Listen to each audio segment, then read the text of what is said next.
Okay, cool. Hi, Kitty. Are you going to be all right? Are you... Just a second. The cat's deciding where she wants to go. Okay, there we go. We have achieved catitude. When we last left our heroes, y'all had gotten into a bit of a family debacle that was resulting in some great concern on the part of a sister that was brought through from a situation that appeared not grand, but she is apparently a lot more okay with than the situation she is currently in. In fairness, you were not expecting to have war break out in the middle of a campsite, but this being an RPG and y'all being player characters, honestly, you should have seen this coming. Mm-hmm. But like that succeeded. You finished fighting off these foes, harvest them, healed some various people, and you currently have a spooked but otherwise okay notion amongst you that you have met before. And an estranged sister who has delivered some interesting news. One, that your other family member has been here for a minute, which you kind of, rather you relayed that to her. She had thought that she'd gone missing and kidnapped. And two, your overall situation here. Things got a little hectic, but you agreed, for the time being, to have a little bit of a closing conversation and a hopefully tamer narrative, and send her back on her way via somebody's favor or another. Fidelity had offered his, I believe, unless I'm mistaken. Yep. Okay.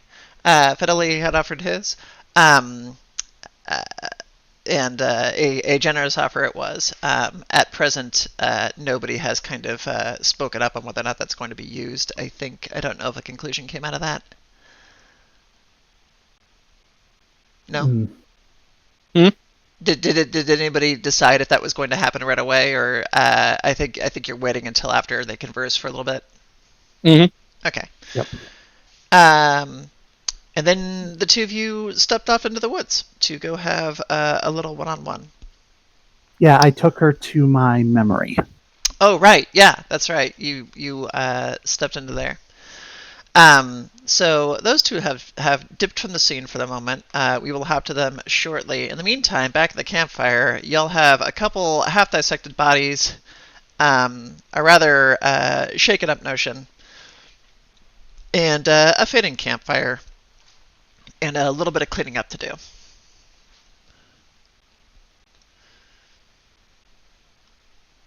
Take it away.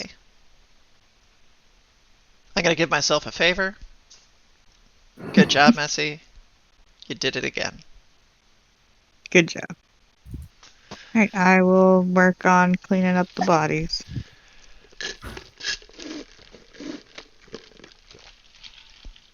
I'll help. I think you all harvested already, right? We did. We're just cleaning up now. Where are you going to toss these things? You're kind of in the wooded area with nothing much around right now. That's a good point. Oh, wait, sorry. These were notions you killed. They're gone. Oh, okay. Yeah. Oh, were they notions? I thought they were animals. No. They had a vague resemblance to the. Actually, I could pull up this ancient reference. I think I called them water seekers.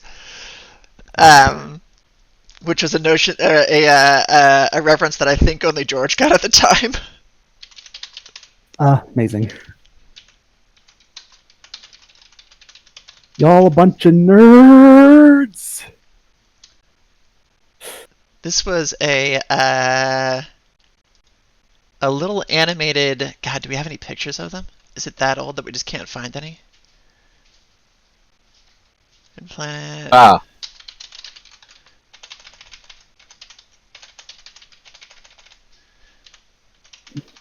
Right, they were based off the critters from that Mars show. What was it called? It was Red Planet. It was an adaptation of one of Heinlein's books. A little cartoon version of it. It's a really loose adaptation too. And they're not necessarily based on these critters. It was just like a thing that leapt out of my memory to kind of like use as a reminder. But they do have similar posture. Well, I imagine that if they're in your game, they're a little bit sluttier than. Ha! Get it, loose. Loose, I'm very funny. Oh, no, I didn't think there was a pun in there. I thought you were just making fun of me again. Yeah, I mean, two things could be true at once. That's true, yeah. Valid. How long have you known him now? This is old enough that there is actually no just independent images of these things hanging out on here. Oh, wow.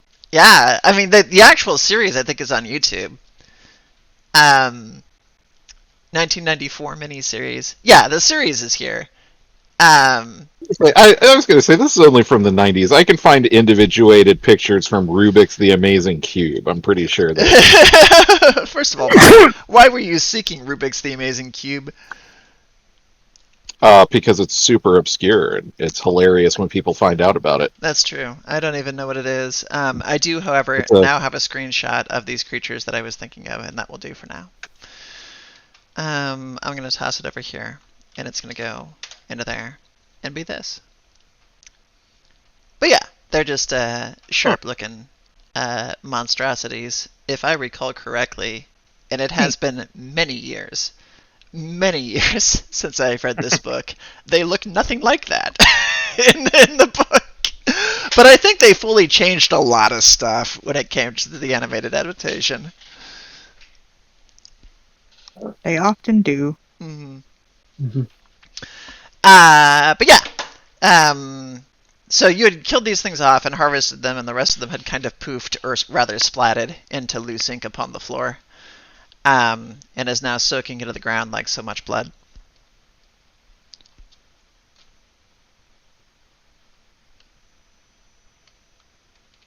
Like, oh, okay.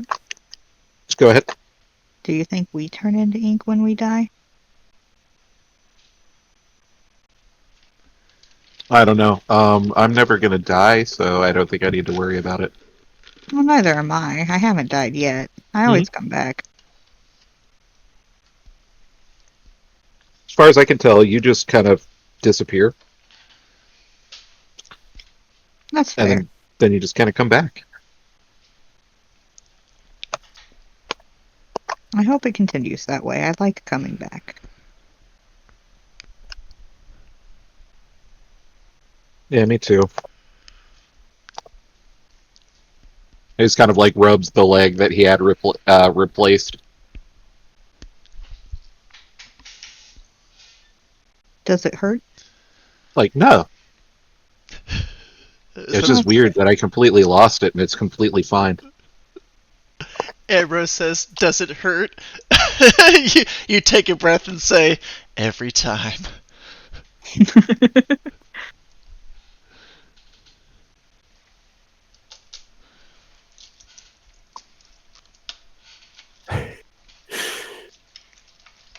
Speaking of ancient references. I don't get that one. Oh, the original X-Men movie. Oh, I haven't seen that in so long. Yeah, it's terrible and old.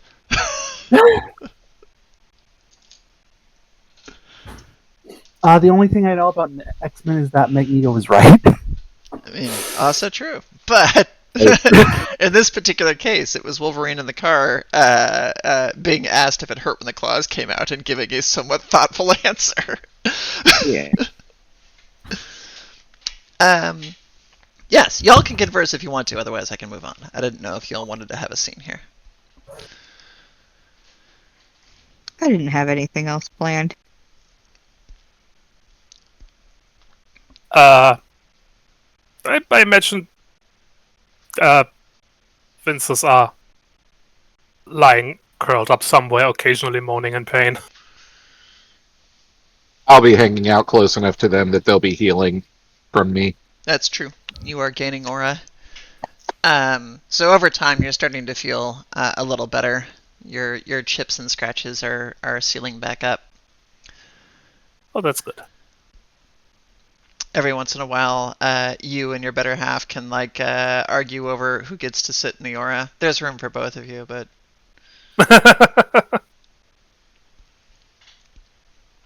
It's just who gets to be on Alright. top. Yeah, it's Alright, move your ass. It's time for me to heal. I just feel like there is room for both of you.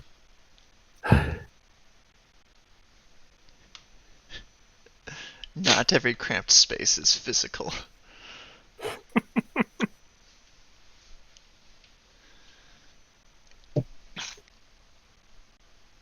I have to think of the short video of a lion that keeps snuggling up to a tiger, and the tiger I wants love to that follow it. Tiger's like, no. Go away. I'm not gonna liger with you. Leave me alone. I am a solitary being. Go be a pack animal over there. Okay, well, if y'all don't have an immediate scene, I will hop over to the other one that is waiting in the wings. All right. You are walking down a I was- hallway. Go on. I was gonna say I was gonna talk to Tygon for a second, but you can go on. No, go. I've been waiting here for 20 minutes for you to start. Go for it. Yeah, go, George. If people keep making jokes, tell the stories. Do you? It's like yes. Usually doesn't stop you. I'm just following the group at this point. So. I can't be blamed for this one talking about Mars and shit. That's a whole different franchise. It's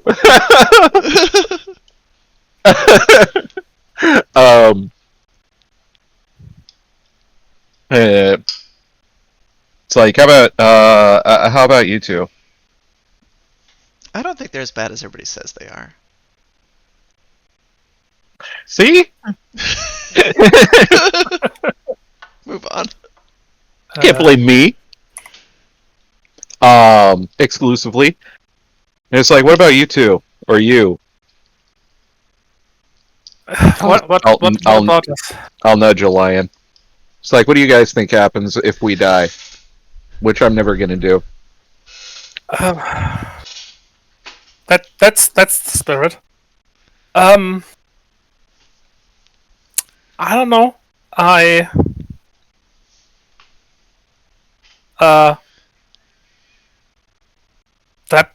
would have guessed with like I mean like not all of us, but you know the two of us will crumble into stone ships, but boy, there was a lot of, I guess, medium that put out of these wounds. I was like, here. I'll lean over and try to massage whoever's closest. Like, I don't know how to massage stone or anyone, but I'm gonna try. It is as pliable as you wish it to be.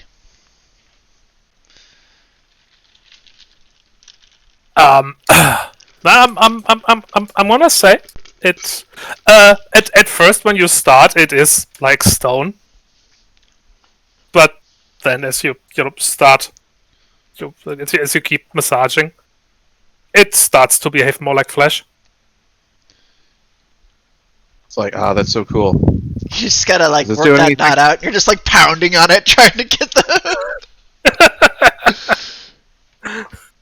And I get an angle grinder.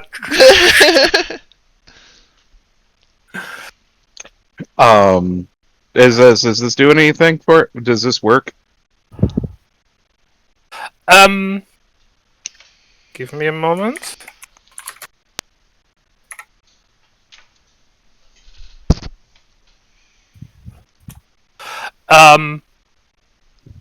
Okay, so it is Vincent. You're like massaging,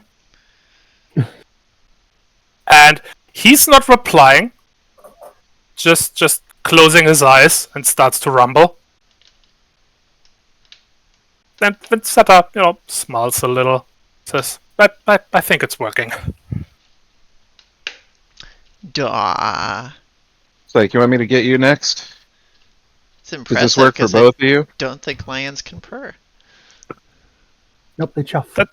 that debate is still ongoing. But they're my characters, and I say they can purr. Yeah, there's nothing saying you're actually a lion, but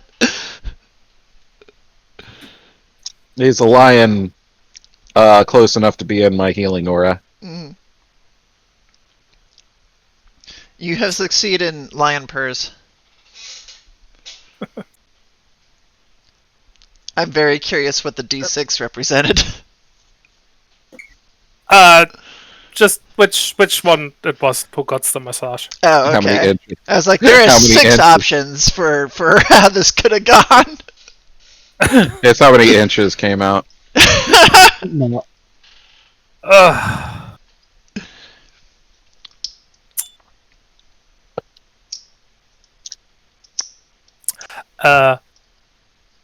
I have learned that Roll20 can get a bit fuzzy when you roll a dice that's not an actual dice. Mm. Like if you roll it, I had a binary choice, but if I roll a D2, then there is a possibility that Roll20 that just craps itself. Interesting. He usually handles D2s pretty good. I think that's why Cassian's always using fudge dice for those decisions. Which I guess is as good a reason to use a fudge die as anything. I don't know, I just rolled a D6 and used odd and even to decide. Yeah, that's perfectly valid.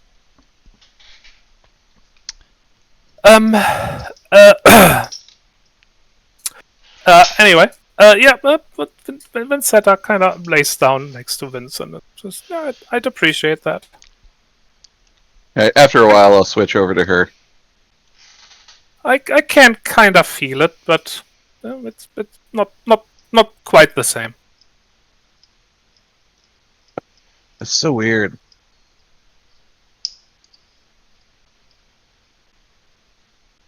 And it is Vincetta's turn to purr. Just like, I want to ask you guys so many weird invasive questions, but it would be super inappropriate. I'm just super curious about being two people. I'm not gonna ask.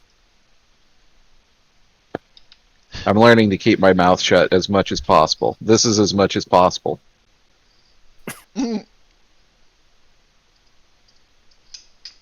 Well, okay.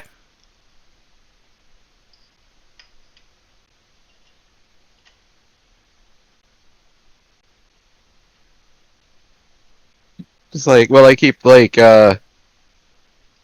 you guys keep saying stuff like every time he's almost there, he blows it. So I'm trying to be, cool. Oh, that's what you mean. I was confused for a moment. It did kind of sound weird out of context.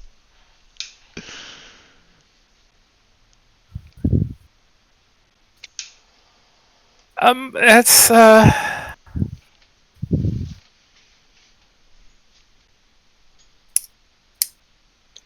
you can be a bit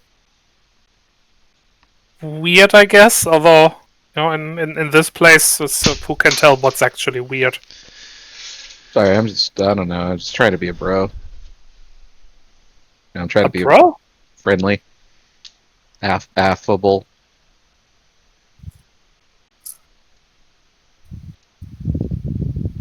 You are technically a fable.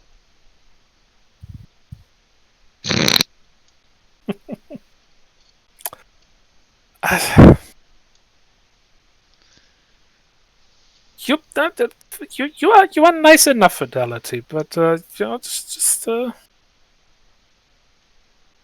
yeah. I mean, yes. I don't know how else to put it. This can get a bit weird. Oh, I'm not used to being weird. Are you usually sure? usually I'm super normal. Were you though? Yeah.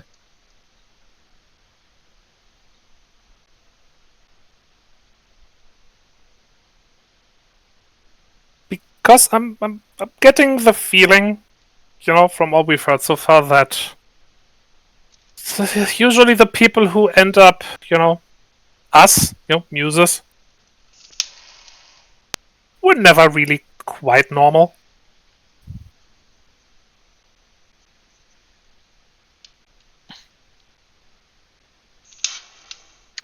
I probably wouldn't have been if I didn't get curious.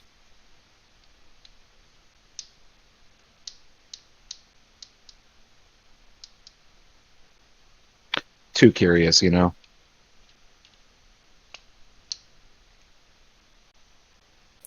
Tell me about that. I don't know. What Maybe I happened? would. I went to a club Is and that they bad? talked me into dancing. I don't know. Maybe. Maybe not. I mean, I probably wouldn't be here if I hadn't, and I haven't decided if that's a good thing or a bad thing.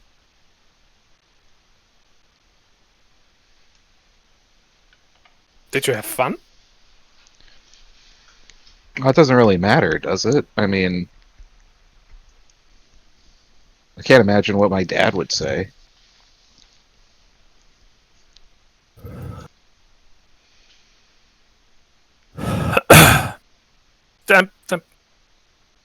Yeah, but I get that. I get that, but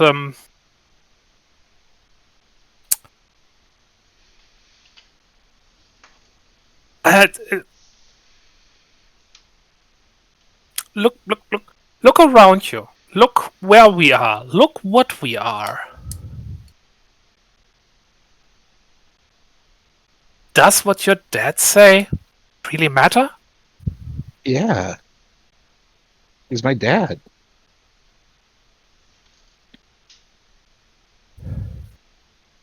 He taught me how to shoot hoops. He taught me how to shoot a gun. Like everything. He taught me how to shoot a basketball with a gun. He did. Tell me how to throw knives.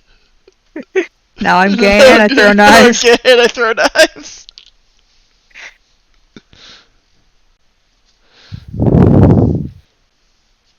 I could build the gayest little log cabin you've ever seen. This is very much my story. I have renovated 3 homes.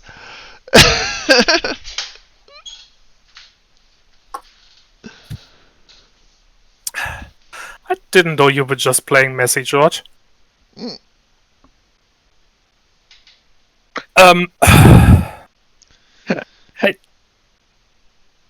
I mean, yeah, that's fair, I guess, but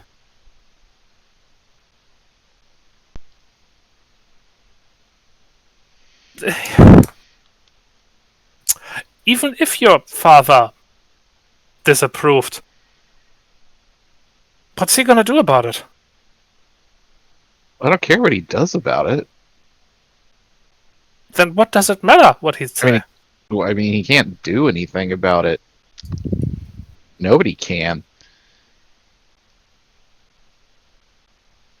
I don't want to disappoint him.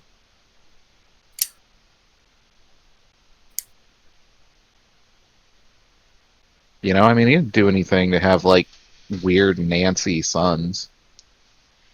Nancy? That's not a wetland ism at all. The, bird is rubbing off on me.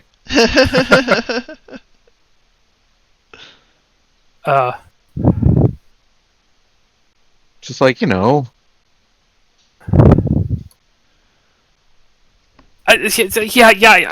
I get it. It's just I thought after what 45 years, people would have gotten over that sort of thing. I mean, it's not like they're prejudiced or anything, but It sounds like they are. People, yeah, I was gonna say, he says about people who are completely prejudiced. No, it's not. There's nothing wrong with it. But I'm I'm theirs. I'm their kid. I'm their son. Supposed to reflect well on him.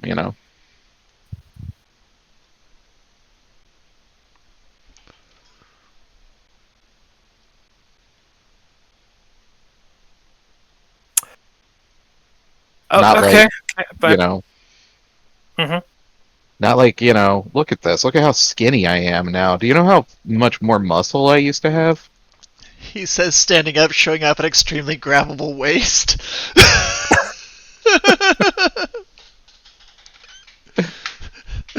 Look at this goddamned hourglass figure I ended up with.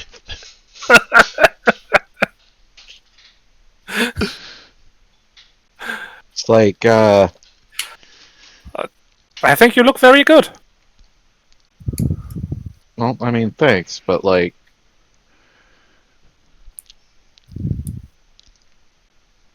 sometimes I have tits. I'm not supposed to.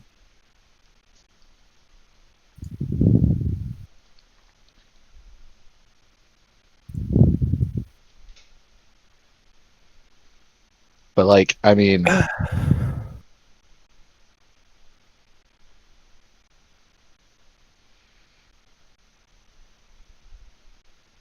don't know. What are they going to say when they find out that I haven't been going, that I dropped out of school?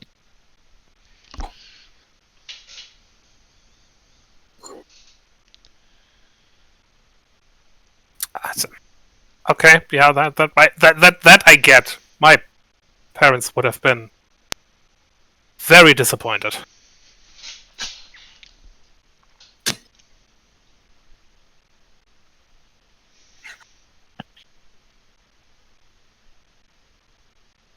It's like, what did they send me to New York for? So I could go dance for a bunch of, perverted old dudes dressed up like a girl? I mean, I don't even have to tuck now.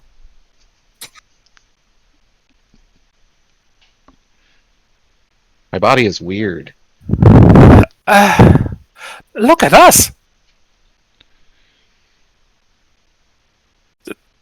Not only did I used to be human, I only used to be only one person. Yeah.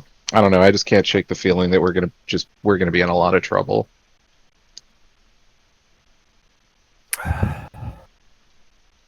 Then now you sound like my what are they called? I forgot what they're called. Draft? The draft. Yeah. Now you sound like my draft.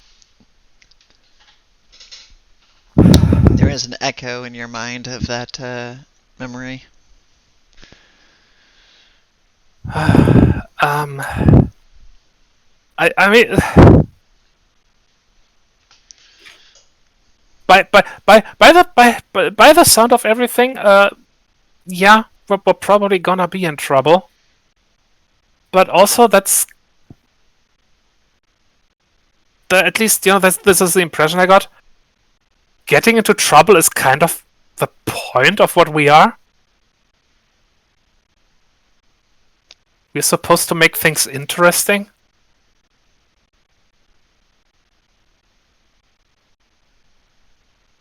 And, I think we can all agree. Things are a lot more interesting when there's trouble.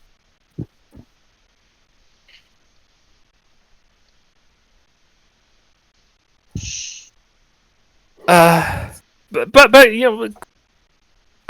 consider this. This you don't ever have to go back. I know, but that's like awful. What are they gonna think? I don't know. I mean, maybe something happens to my draft and they think it's me, and it's sad, but at least they don't have to see this. Just a reminder, you have not met your draft yet. I know. I was gonna bring that up. Thanks, voice in my head. Now it seems like now it's gonna seem like I'm doing it because you said that. I know. I've ruined your vibe. Narrative robber.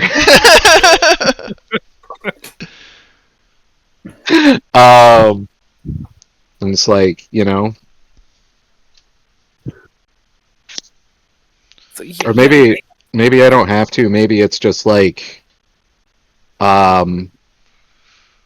maybe it's like, Evelyn's draft, and he's like fucking super cool and like manly and shit, and they'll just be happy with him. I will kill him if he fucks one of my sisters. Like, that shit is weird. Yeah, it is. It's a good thing I don't have any siblings. I just kind of look over at the opposite lion that just spoke to me. But we're not really siblings. It's complicated. Okay? I guess it'd be like masturbation. What? Nothing. I'm not being weird. I am normal. I am normal. Oh, okay, I get it now. No.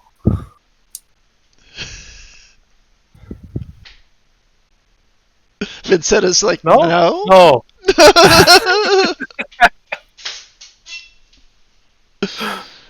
No. No? Probably no. I mean, like I said, complicated. We will talk about this later. First of all, I defy you to do better.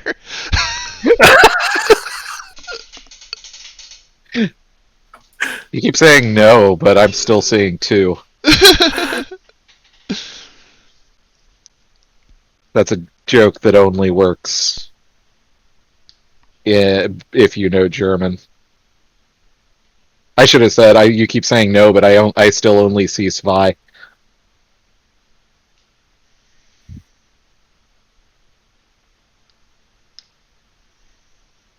Because no sounds like 9 in... It Or does. no is 9 and 9. No in German sounds like 9 in English. Which I know is neun. Not 9, but... It's funny to me! I'm still trying to understand where the It's a pun between... Yeah, well, it sounds like 9 in English, and I'm saying I'm still only saying 2. Yeah, that's the part I don't get. Ah, never mind. I think it's kind of telling that every time you attempt to make a German language joke, the local German speaker goes, I don't think that's quite how that works. Like, It is. It's telling that I don't speak German.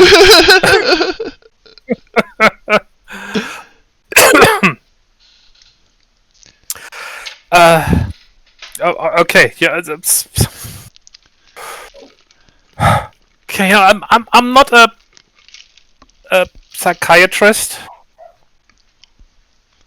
Thank God.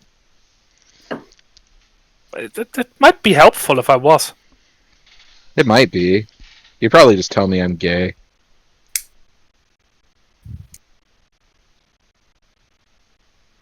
That's what psychologists do. You go in and you're like, I'm having a problem, and they're like, yeah, okay, you're just gay. Well, if the problem is being a man who is attracted to other men, then that's not a problem. That's fact. Yeah. just like the idea of this implied backstory of Fidelity having been to many psychologists that said that he was gay, and they got taken out of each one of them because, like, surely this isn't it. We went through a whole rash of these, and they all said the same thing. Useless. I was just thinking about crazy gibberish. fucking his psychologist was Tobias Funke.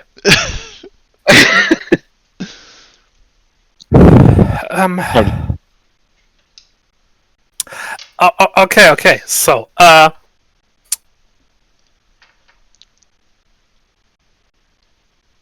let's think about it this way. Your, let's say, sexuality would be a problem for your family, or at least your father, yes? It's like, I don't know. You know, they probably wouldn't even say anything about it. They probably would try to... I mean, it's not like I think they'll... I know he'd be disappointed. I know they both would. It would break their hearts. Even if they never admitted it. Like, and I'm not gay, you know? I mean, not in a gay way.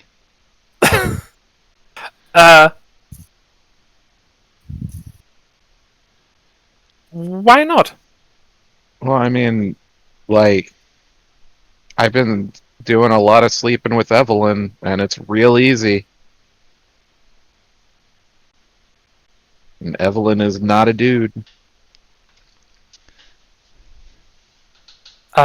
Yeah. Okay. Bitsy, But, when we get to Click Clock, I'm gonna blow your mind. The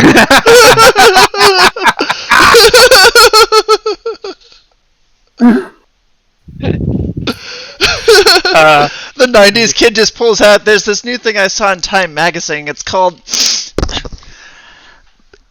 bisexuals. Flash, a new breed of sexuality appears, Time magazine cover with a shadowed bis on the front.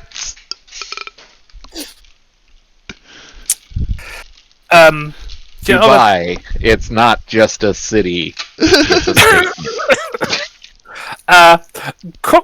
Correct me if I'm wrong, though, but back on the ship, weren't you getting quite, let's say, familiar with some of the sailors? Yeah.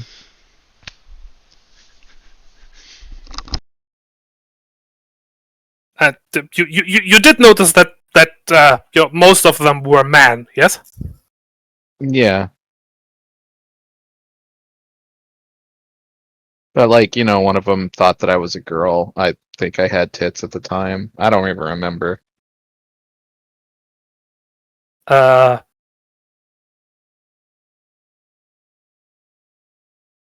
But then, like, when he found out, he was like, he went away, and I was like, it was kind of a wake-up call, I think. That was being weird. I might have. I might have misunderstood the situation, but I think it was more the other way around. Like, really? It's weird. Why would he do that? That doesn't make sense to me. Like, if you're gonna be gay, be gay. That's fine,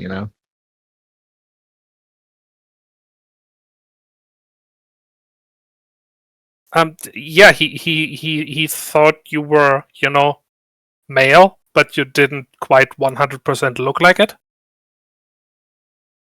Yeah, somebody said that somebody called me a girl because I was drinking really well.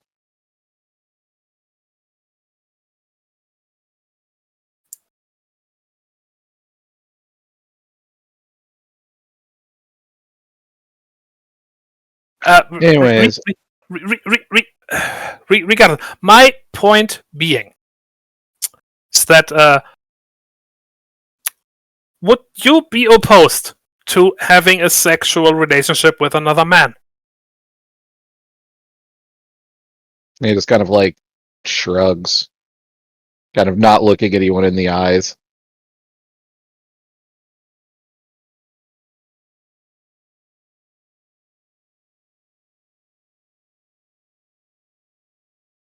Not just based on the fact that you didn't say no. I'm thinking we can say the answer is at least a tentative yes.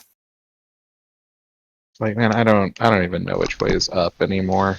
Solid maybes down the line.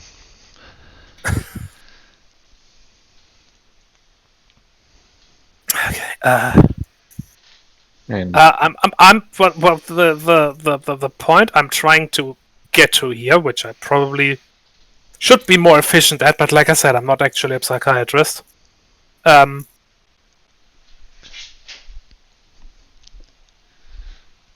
Try to think less about what your family wants and more about what you want.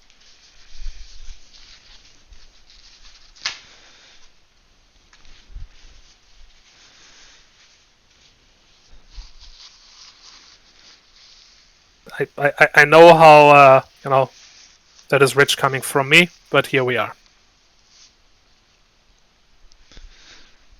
I don't know, it just seems really selfish.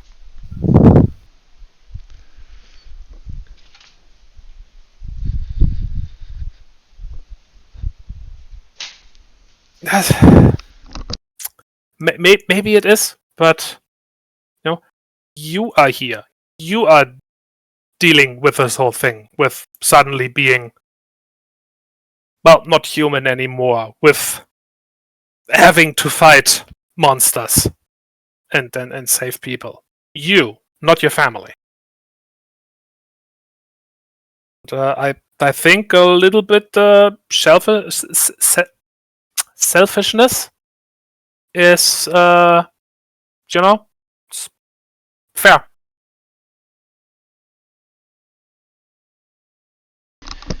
Ambrose, are you listening to this conversation at all?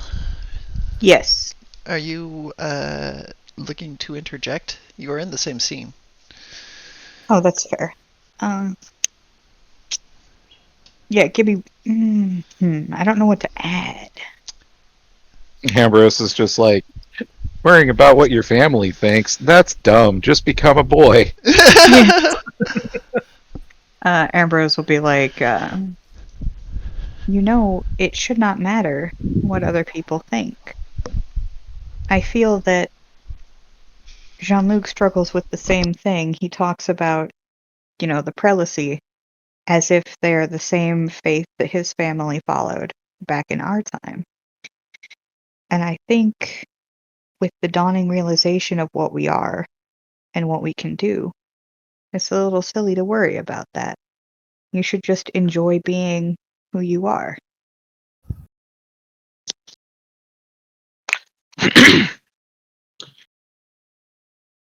What if what we are is actually evil and thinking Well, about what what we're is evil? supposed.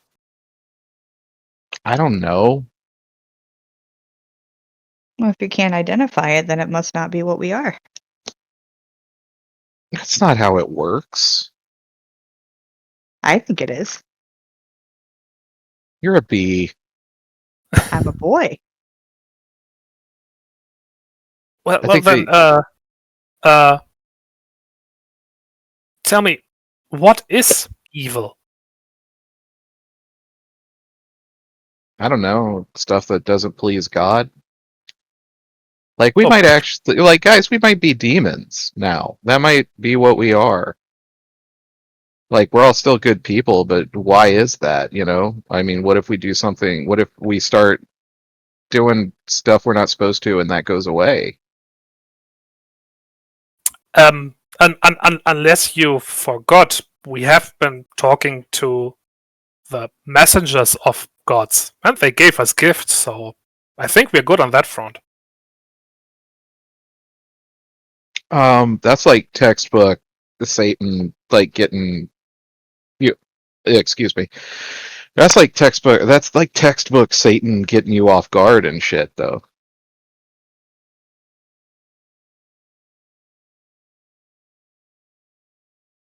I mean, I don't want to think about that either, but because I just want to have a good time.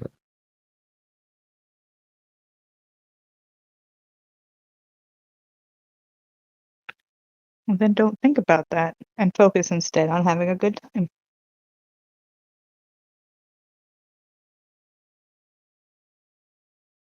I think that's what we're here to do. We're here to help, and we are here to exist.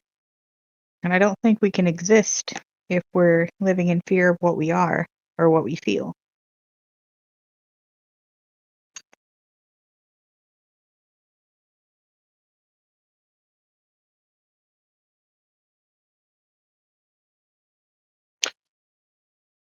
He's gonna sit quietly for a few minutes, like looking at the ground. He's kind of idly playing with fur on his leg, and just like kind of glance over at Vincent, just like I don't know. Do you want to try? Try what? He shrugs. Like I don't know, having a good time, doing what we want.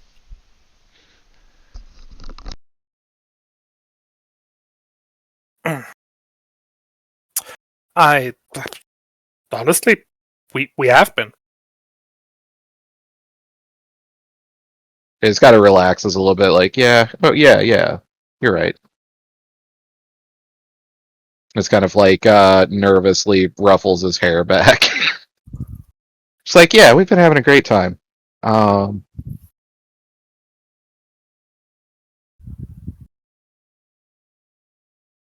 Do you think the girls are doing okay? They've been gone a while. He just kind of like stands up. The entire time you've been speaking, the notion has been just sitting in rapt attention. It is also worth noting at this point that accumulated medium from this conversation has just kind of showed up in bottles. And you're not entirely sure where that came from, because it's not like you were projecting any. But it seems like it has just kind of arrived during the course of this sort of like interjection, kind of thought radiation. Y'all's medium stores are replenished through the conversation and through a little bit of time, so you can go back to full if you were below. The notion will cork the bottle as it looks like that you're trying to finish the statement up, and will cheerfully kind of like toss it backward in its pack before fishing around back there to try to find something. And it's digging in deep, like the pack is on the ground, and it's sticking its head in, and it's sticking the most of the body in, and like its little legs are sticking at the back, like it's diving into this backpack. It's a rather large, creature too. It's certainly larger than the backpack is. That's adorable. But it eventually fishes out another bottle, and carries it in its mouth and drops it at. I'm going to hold off on this, actually. Fishes around in there and holds up the thing, and I'm going to get back to that thing in a minute. Okay. Moving over instead to the interior of the dream, we have you two walking down a familiar hallway. At this point, this is the third time you've gone down this hall in this direction. Once was in reality, or at least as close to reality as you think exists. Again was in your second visit, or your first visit, rather. And now you're doing it again, knowing that if this sticks to the script, your mom should be coming up the stairs any second asking why you're not ready. Yeah. I will say, I'll turn to Abigail and we'll say, you can rest here for the night. Very quickly, this is a memory of the night I disappeared. AKA that thing took over my place, so the memory of Mom is going to knock on that door and ask why I'm not ready. What do you... Are we not back? You could just... This isn't real? No, it is a memory.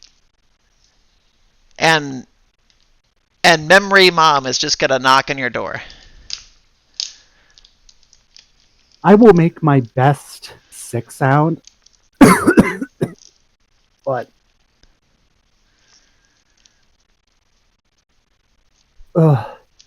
What? Can I... No, she knocks on my door and I make my best sick sound. Oh no, that was your sister asking if memory Mom was just going to knock on your door. I'll say, yes, because I ran away from the party. And now I'm going to die a virgin and all this stuff. Knock, knock, knock. This is actually Again. memory Mom knocking upon your door. Your sister looks startled. I'll cough and I'll say, what in my best sick voice? Bart, what are you doing in there? The party's going on. I can't remember her exact script. I should probably write this down because we're probably going to hear it a few times over. I'll say, I don't feel very good. We planned for this party for weeks in advance, Bart. What do you mean you're not feeling very good? Oh, God. Work through it. I don't think... and I make the most awful retching sounds. Of course, naturally. I'll tell it. I will fetch the doctor and get you some stomach aid. You have probably just eaten something or drank something. Get it out, and then get dressed. Yeah. Please just let me rest for tonight. I am not canceling this entire event because you've chosen to get a stomach bug at an inopportune time. Why do I need to be there anyway? She'll go for the door. Was it locked? Yes. Okay, it rattles, and she says, "Because this was all to try to get you." And the kind of like initial narration will go through. Your sister kind of like is looking back and forth between you and this voice, somewhat aghast, as a story that she was not present for, but has kind of heard stories of, is kind of taking place. And trying to like she'll sort of look over at you and be like, if I go out there, does it change history or something? No, this isn't real. It's just a memory.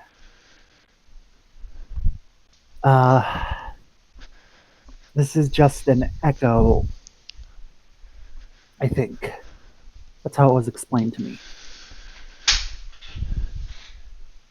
And she'll kind of like just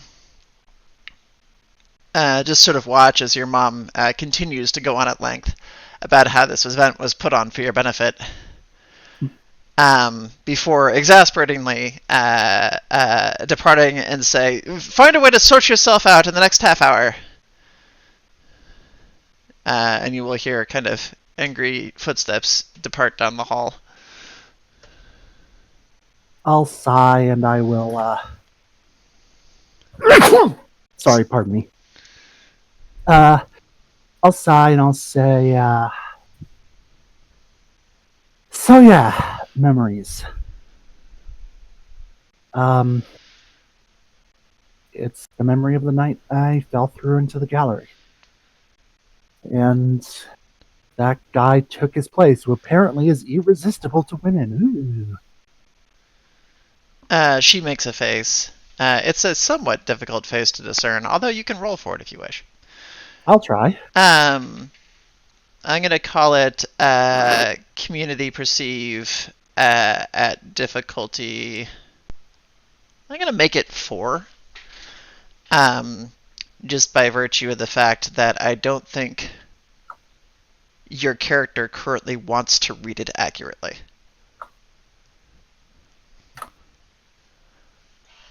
One sec.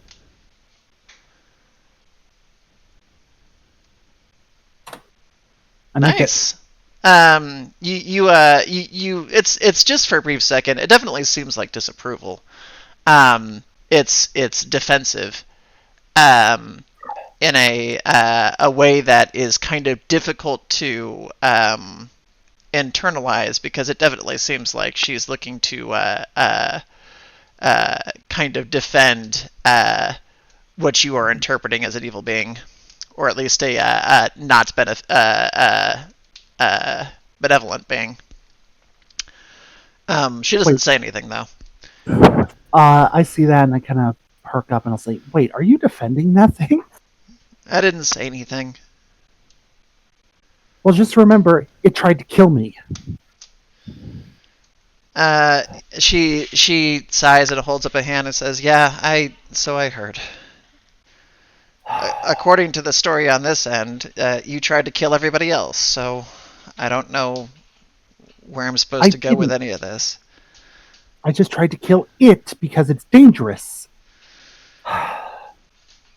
I run my fingers through my hair and I say, is that really how everyone wanted me to be? She sighs a little bit and says, it was a rather sudden pivot, but it seemed to fit events that happened after tonight, mostly coinciding with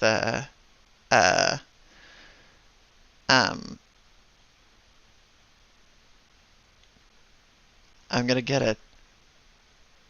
It's a state. Virginia. There we go. That's the one! Mostly coinciding with Virginia's disappearance. And I suppose other factors too. I really tried to send her home. I did. I said, go home, and She listens. you know how she is. She kind of nods a little bit and says, actually, of all the stuff that you've said tonight, that one makes the most sense. Not the fact that you secretly never had a brother and only had a sister. I don't really understand any of this. And she kind of like points to the entirety of of what's going on over there.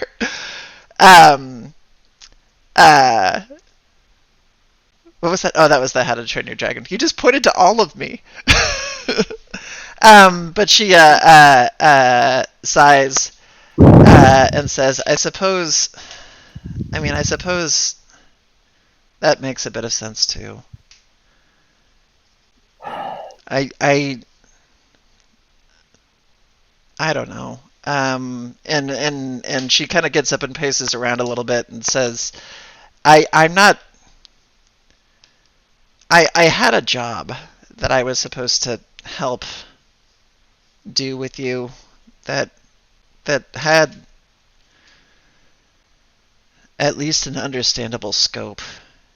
And now I don't know what I'm supposed to do. What was that job? Well, she was the older sister, right? Yes. I believe, yeah, okay. So, she kind of like tosses her hands up, in exasperation and says, I was supposed to help raise you. That was, part of my task was to try to turn you into him. She says, pointing to the other room, and I didn't want to do it the way that our parents did it, and I didn't agree with them either, but that was the only thing in my life that I was supposed to get right, and I guess I didn't. Well, that and get married to somebody wealthy, that hasn't exactly worked out either. I'm sorry I disappoint you, Abigail. I tried to be the brother that I was supposed to be. I really did. It just hurt every time I did it. She kind of looks at you, and there is a look of sympathy that kind of like crosses her face after a moment. And she says, yeah, I tried to be the surrogate mother I was supposed to be, and I don't think I pulled that off very well either. Honestly, I don't care about that aspect. I just want my sister back. You know how I always used to sing while you played piano? She kind of blows out, but that was a long time ago. I don't know if I could play it anymore, but yeah. Well, I picked up singing again. I suppose that's appropriate, considering the whole. She again kind of gestures to the thing. Now, believe me, this part is weird. I can see in the dark. I can fly. I can throw feathers, and I toss a feather dart into the wall. She kind of blinks as it sticks out of the wall with a thunk and goes, "That is extremely un-owl-like behavior." Explain. I do not know of any owl that throws their feathers like a knife. Honestly, poor game design. She says while looking directly at the camera.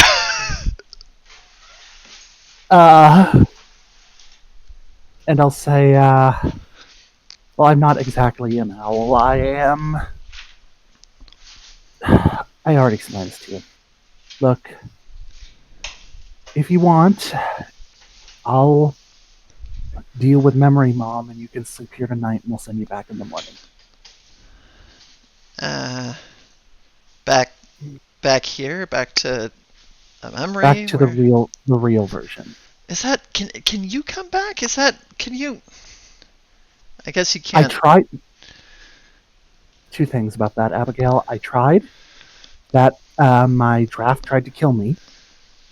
And two, I'd be forced to be Bart again. And I'm going to be perfectly honest, I am never being Bart again. She Bart is dead. Sighs a little bit and says, "Yeah, I guess I'm seeing that." And she lets out a little sigh and says, "It kind of seems like the only person who actually got everything right in this whole bit was the other sister." Virginia. At this point, it's just a bit. I'll say, yeah, well, she was always smarter than both of us combined.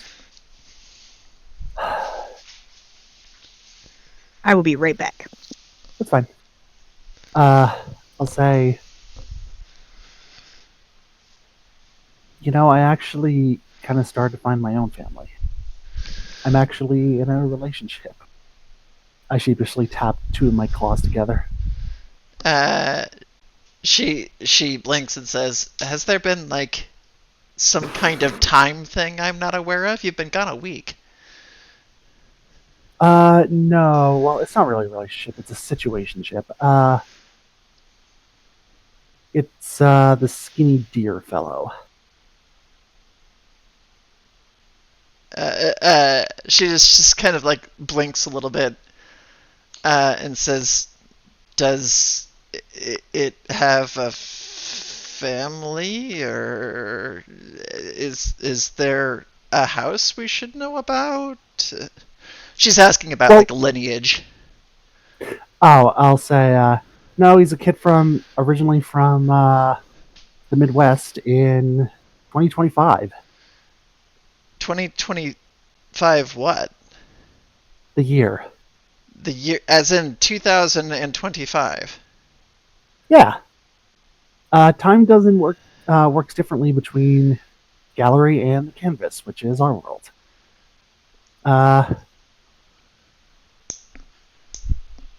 He's a little odd, a little forward, but he's not bad.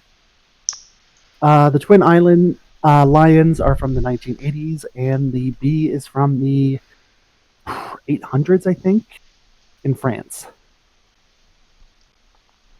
Well, I suppose it's good to see that America prevails.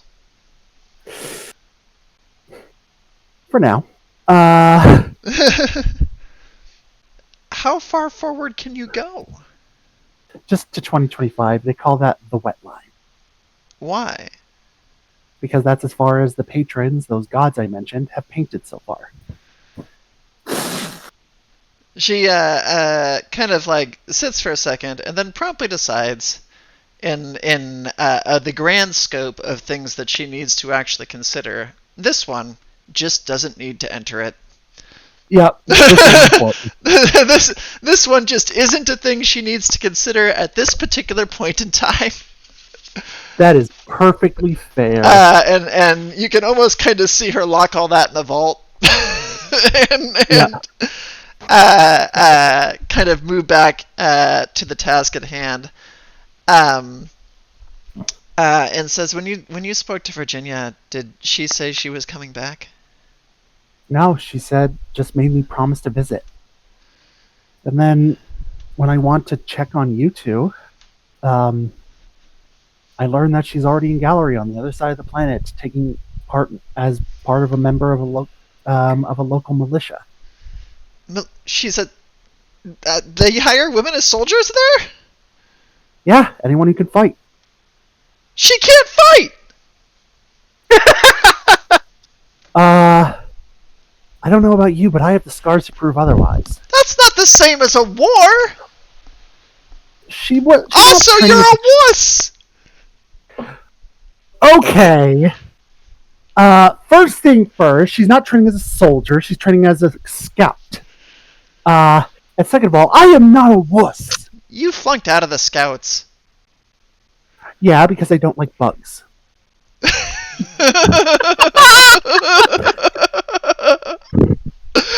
Bugs are nasty! So icky! Oh my god! As your feathers are, like, floofing up, there is a moment of standoffishness betwixt the two, and then she just kind of goes and bursts out laughing at the I do absolute too. ludicrosity of the entire situation. And she's like falling over like off the bed and trying to like contain herself and being like, I hope you don't have as big a problem with mice. You probably have to eat them now. I don't have to. I just do it on a. I stopped talking. Did you eat a mouse? Once! It was very tasty. And I look at the ground. Oh my face god. turning red. The disappointments never end. Look, She's just kind of like cry laughing at this point. look, my life has been very weird this past week. Clearly, you foppish horse fucker. He is not a fop. He is something called a twink. I don't know what that means. She just kind of like can't even like compute words at the moment. I am just laughing as well because her laughing helps me realize, oh wait, this is my life. Mm-hmm. Hilariously, what you would call him in that era is a gay, which would mean a young man who is very fond of ladies and very libertine about it. I'll say he is a gay. She kind of goes, I don't know, like indeed, or something like that. And slowly kind of collects herself, and says, I need to come up with some kind of story that's going to make it so that the family isn't concerned about Virginia. Just say, she finally came to her senses and is courting someone from a good family. They're going to want to meet him. Can you... Do you have a way to put me in touch with her? I used up all my favors. I'm in debt to one of those gods now, which is pretty bad, because I'm stupid. Is there any way we can pay it back? I think it's a more of we call you situation.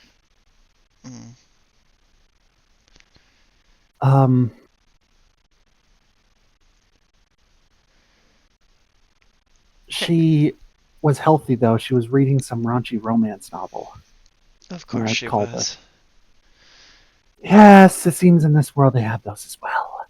I rub my temples. Did you see the title? I think it was listed something called Fin Love, and it was about love between...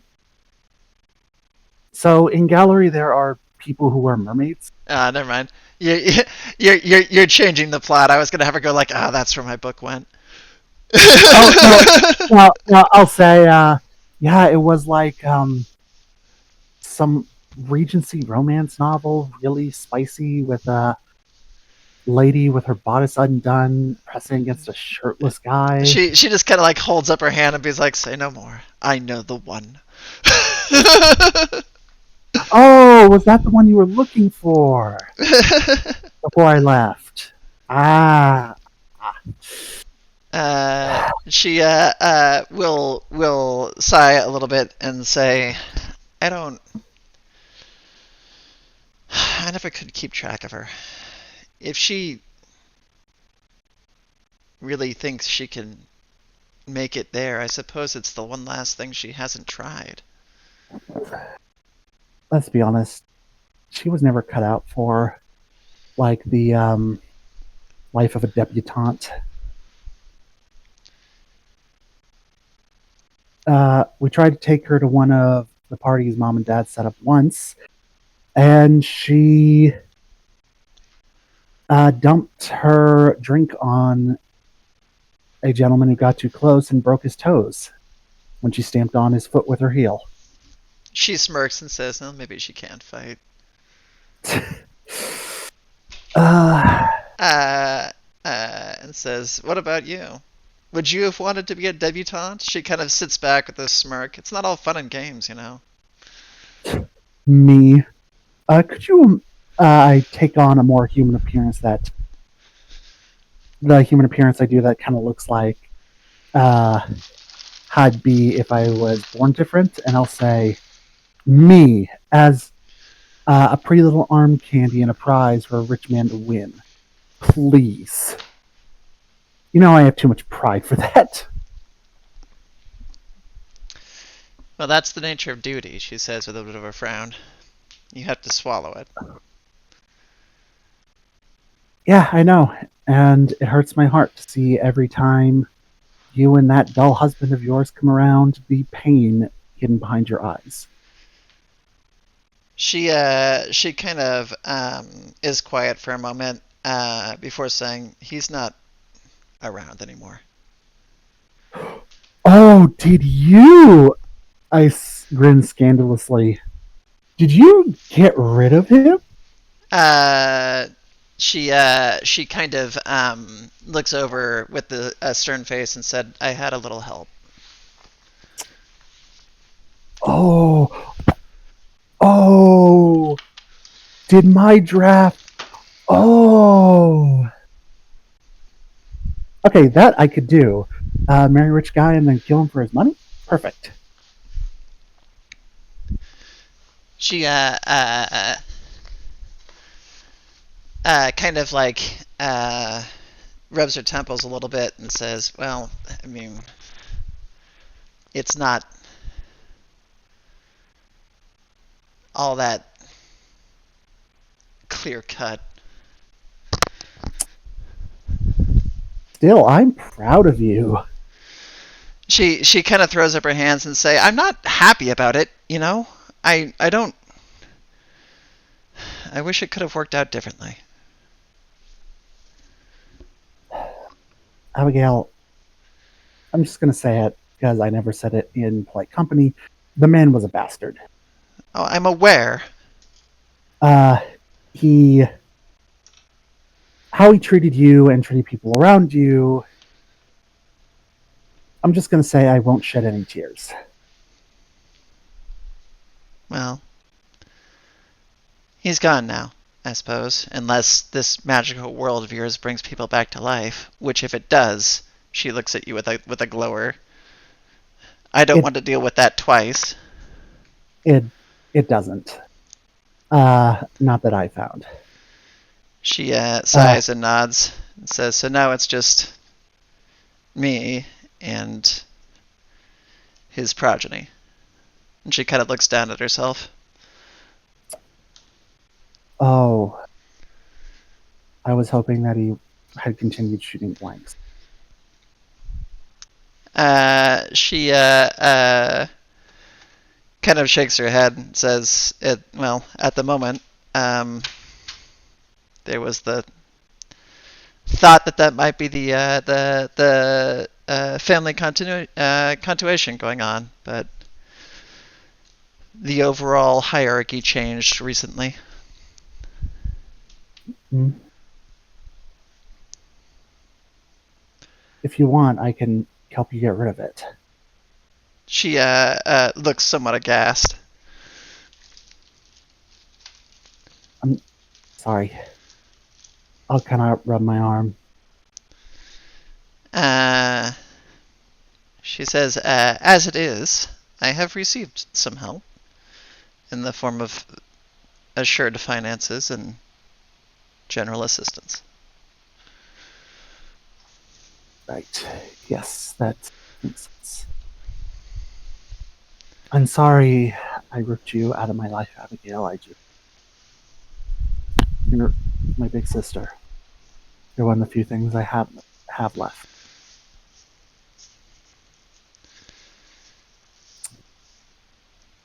All right. You can sleep here. I'll go play the perfect air with Memory Mom so you're not disturbed. and then we can go back in the morning, and you'll be sent back to the real world. Well, to the canvas, I mean. Gallery is kind of the real world. She kind of snorts a little bit and says, "I think our world matters just fine." I didn't say it didn't matter. I'm just... You know, you talk about duty. If you stayed in Gallery, you wouldn't have to deal with duty. And I'll just open the door and step out. And just go through the memory while I let her sleep. She's actually going to follow you out and be like, "Well, I have a life, and I'm perfectly content to live it. And I don't want to stay in this dream. So take me back to your little campsite or whatever, and we'll just stay there until we're ready to go." I nod and I lead her out. Y'all will emerge once more to kind of the end of the group, finishing up their conversation.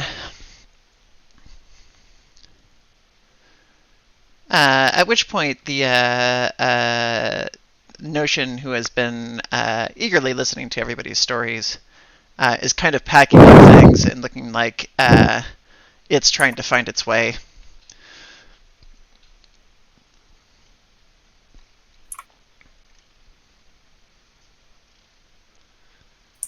Everybody else sees Evelyn and Abigail appearing from the dream again. Already standing up, I just kind of oh, there they are, and just hop out of there quickly. A little too quickly. I'll just walk up and put my hands on Evelyn's arms and kiss her on the cheeks. Everything okay? Yeah, we had a conversation. Just if you could send her home now. Just yeah, I will. And I'll try to talk to you. Try to see if I can help. Okay. If he tries to kill you, just flee. I don't want anything bad to happen to you. Yeah, I'm I'm not gonna fight him. Okay. I pull you close and wrap my wings around you before stepping back. I give her a hug and wrap myself in the heterosexuality of it.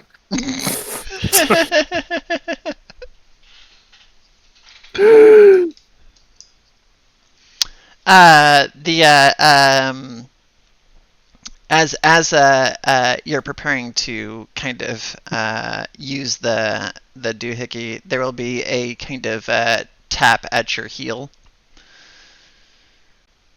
I look. It is Nugget. It's like, sup, Nugs? And Nugget says, I don't even really know what to use one of these things for. I'm pretty happy if I've got some things to eat, and there seems to be lots to eat. So, do you want to just use my little favor thing?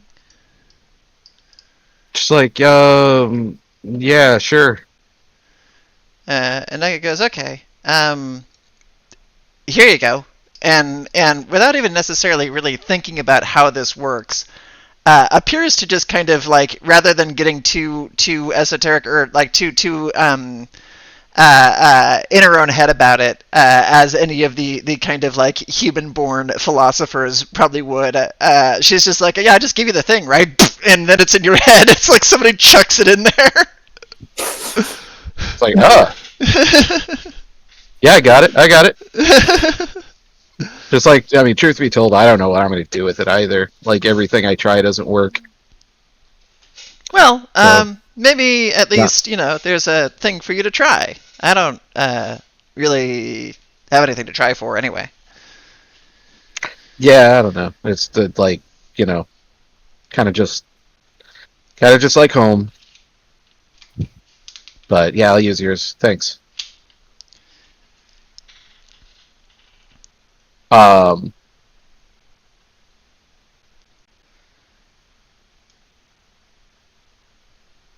Oh, hey. Abigail, ma'am, Ms. What's your last name?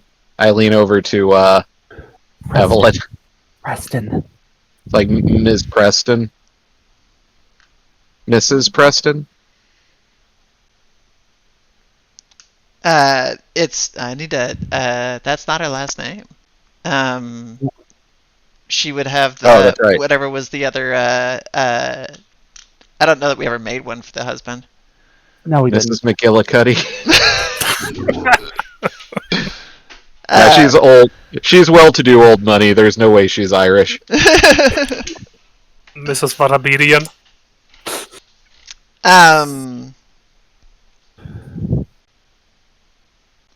don't know what to. Mrs. MacArthur. Winslow. Winslow's fine. Yeah. Sure. She says Winslow. Mrs. Winslow. Don't call people. She Like- kind of like blinks. Like, it doesn't matter that like I've never done anything like that. That's just not cool. She seems perplexed as to like where this came from. It's like you called me a deer or something like that. That's not cool. It doesn't matter that I haven't, Shut up. She just kind of like leans over to Evelyn and says, "Is this 2025?" It's like, I'm not doing a good job, okay? Hold on, I have to go talk to this. It's not cool. Don't do that. That hurts people. I would walk over, just be like, Lace, I got the thing. I'm gonna do the thing now.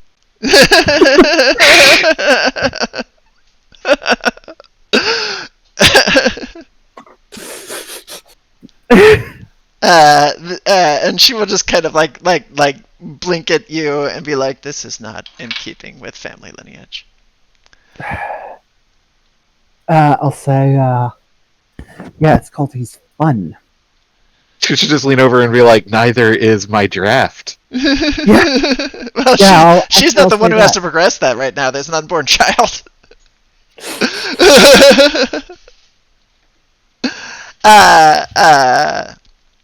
She kind of like rubs her temples and goes, "Well, thank you for the transportation, I suppose."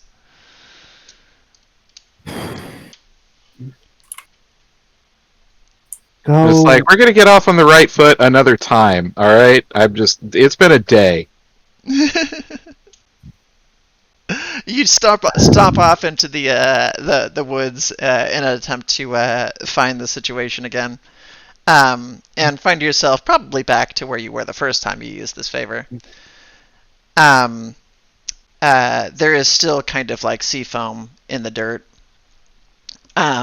and as you kind of tap the favor again, there is a kind of moment of silence. And then the discarded sort of pile of guts that was this original avatar begins to reassemble itself.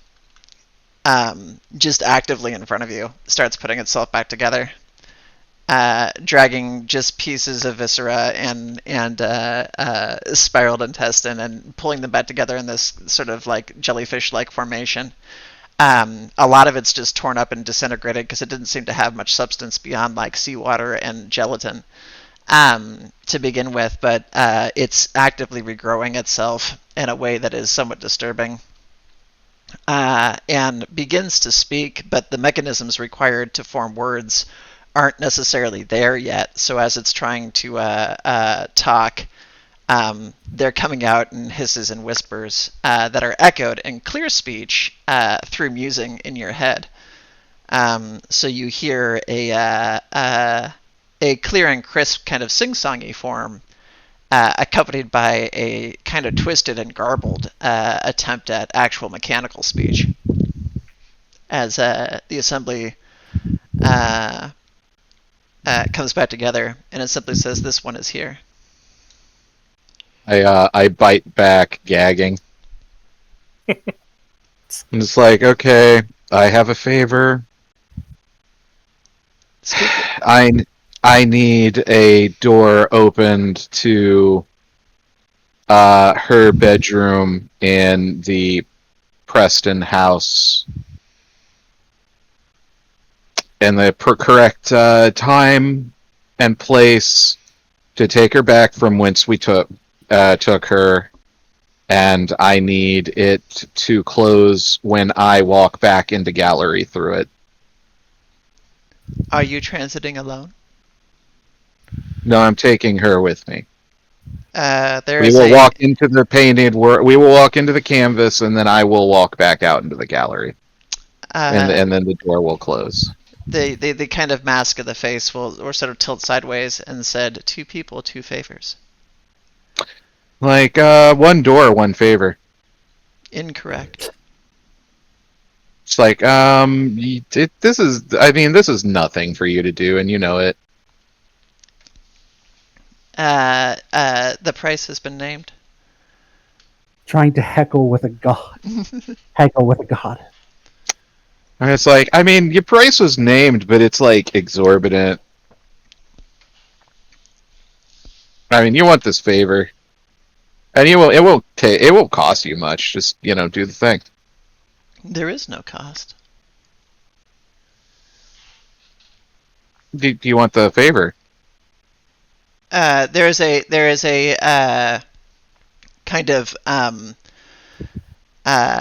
like curious. It's not like loading wheel, but like the there appears to be like a computational thing that is taking place, and says, "This one understands. You feel this is currency." Yeah. Incorrect. And how is it not? It is a promise of support for a deed done. Yeah, and the deed is open a door. It doesn't matter how many people walk through it. It's one door.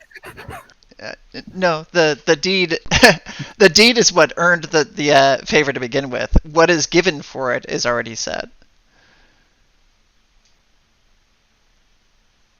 I was like, yeah, I said it. One door that closes when I walk back in a gallery. That's like one thing. Incorrect.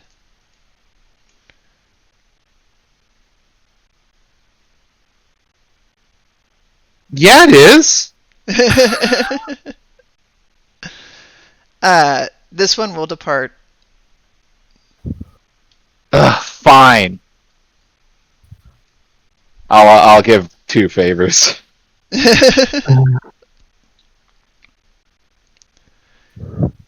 You can feel both yours and the other one. It's like, why? I'm just like, it just seems like way more interesting if you haggle. Like, just a set price and no discussion. That's boring. Correct. It's like, yeah, it is. But the 2 will go away unless somebody wants to say something. For somebody who is currently owing 3 to somebody else, I don't know if giving one away just so you can have a conversation with a draft is anything you really need to do.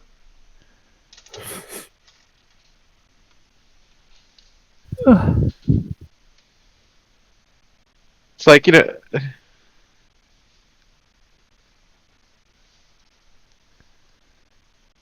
nobody's gonna say something. He's gonna do it. Okay. I didn't know we were all there. I thought that was just just the 2 of them. He doesn't understand how hard it is to get favors. He just got 2 for nothing. Well, I assume that Abigail's actually there. To which Abigail will say, wait a minute, are these things difficult to get? It's like, Uh, like not really. they can be. Don't you owe like 3 of them to somebody? Yeah. It's wait a second.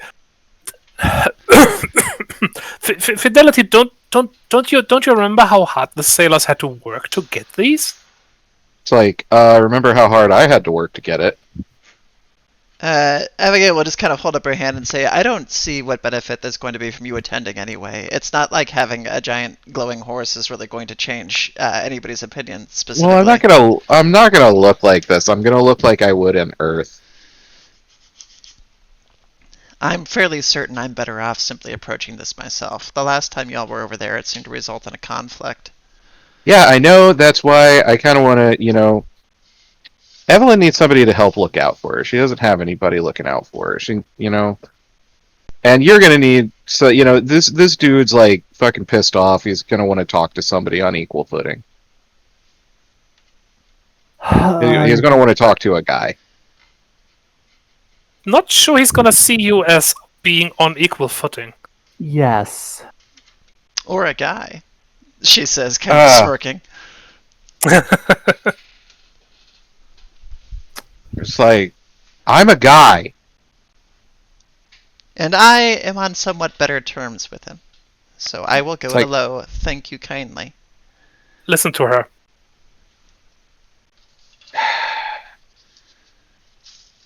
It's like one favor, one person goes through, the door and then the door closes immediately. Acceptable. And there will be a kind of like irising that takes place that almost looks like a whirlpool in the sky that happens behind the creature and opens up to the bedroom, of which there is still a sleeping form in the bed. Thankfully not looking in this direction. Although it's anybody's guess whether or not this is actually visible from the other side. It just kind of seems to be. Fidelity is just going to kind of stomp off out of the camp and kick a small tree over. Screw this sapling in particular. I'll just give Abigail a final hug and I'll say, have a good one. You too. And when you find a way back that doesn't involve, I guess, all this, try to do it. I will. And find Virginia. And tell her she's being dumb. But also tell her good luck. We'll come visit from time to time. You'd better. And she'd better. And I am going to come up with whatever reason I think I can sell to the family for why she's missing. And she's just going to have to deal with that reason. Yeah, no, that's completely fair. I understand. You guys are from the 30s, right? Just tell her she ran away to a nunnery because she got knocked up. I kick another tree. She'll watch the tree get hooked and said, kind of look over at Yumi like, you can do better.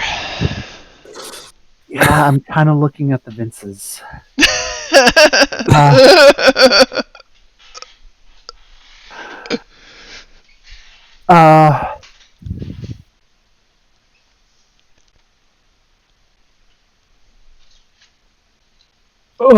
And I'll say, all right, well, good luck. Stay safe. Keep an eye on my doppelganger, I guess. She'll kind of take one last look around and says, I'm still not absolutely convinced I'm not going to wake up from all this tomorrow, but you also stay safe and try not to get eaten, I guess, or whatever it is that things do out here. And she'll give you a hug. and then kind of step through the thing and look back as it just kind of like swirls shut.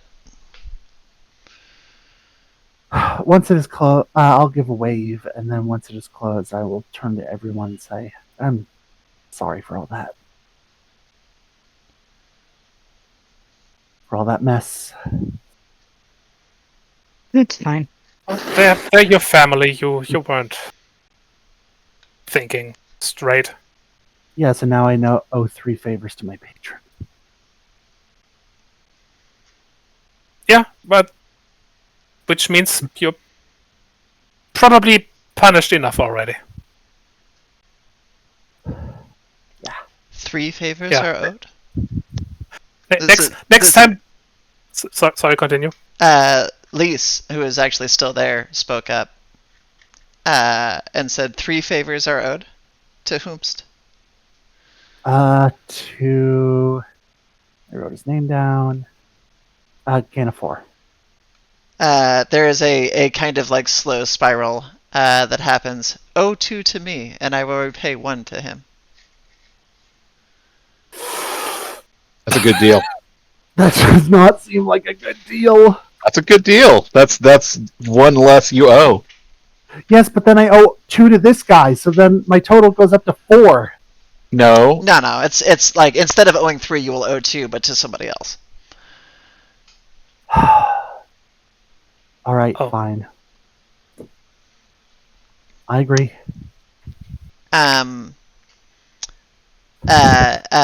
There is a general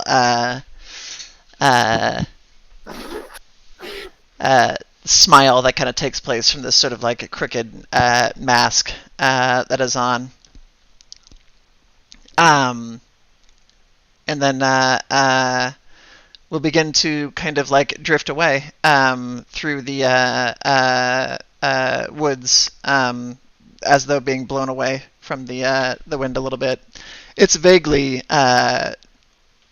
meandery, but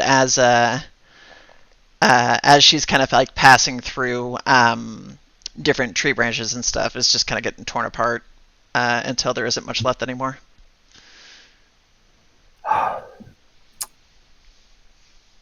I'm going to bed.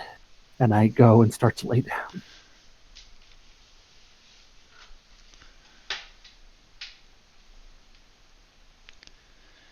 Unless other people have conversations, bedtime could be occurred.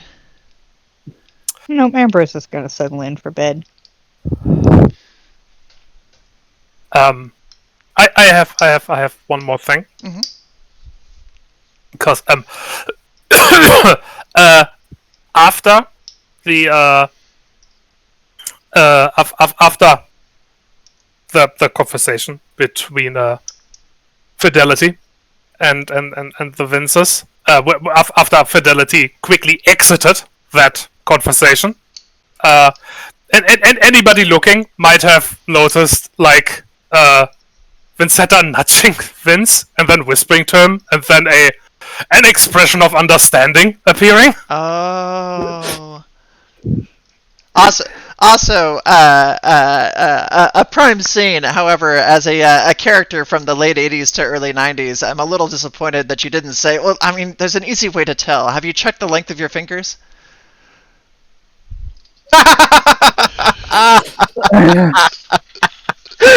That is probably an American reference, so I don't blame you. I'm sorry, I don't get that one. That's okay. That is a piece of bullshit from our land.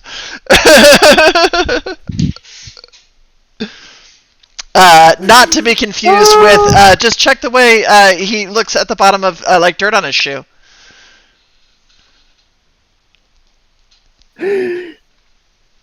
That I also don't get. I know. That one's even more bullshit. But yes. Yeah. So when everybody is going to bed, Fidelity is sitting out, like in a little bit away from the camp, being by himself, sitting with his back against the tree he has kicked chunks out of. I'm still moping, I guess. He's frustrated. Um, yeah. Vincent is gonna approach. Says, hey, Fidelity. Oh yeah, what's up? I wanted to ask, would you like to have fun? I just like the idea of it. I didn't realize you were hitting on me earlier. I just wanted to like say no directly to your face. Yeah. It's like sorry about the sorry about that. There was a misunderstanding. No. Fag.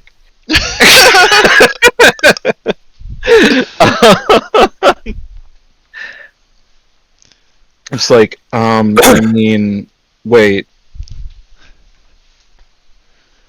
Do you mean like, yeah, I do. I do.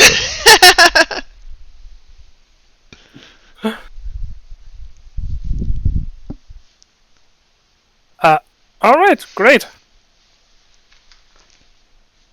Pulls out a hacky sack. Let's do this. I was gonna say, any minute now, somebody's gonna produce a Nintendo Entertainment System. These are brand new. You gotta try these. like Fidelity just like pulls it out, just like check this out, just like yo, totally vintage.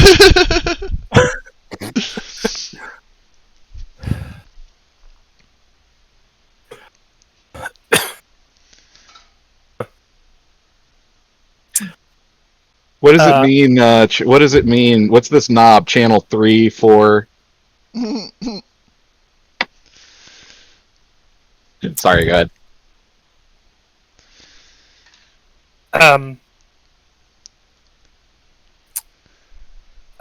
Yeah, I mean, it's great. Did you have something specific in mind?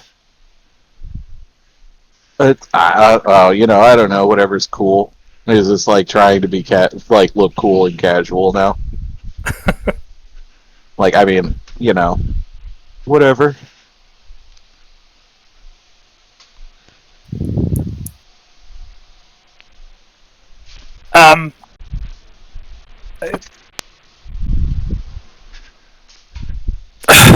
This is kind of new to me, so Yeah. I mean, I've never, you know.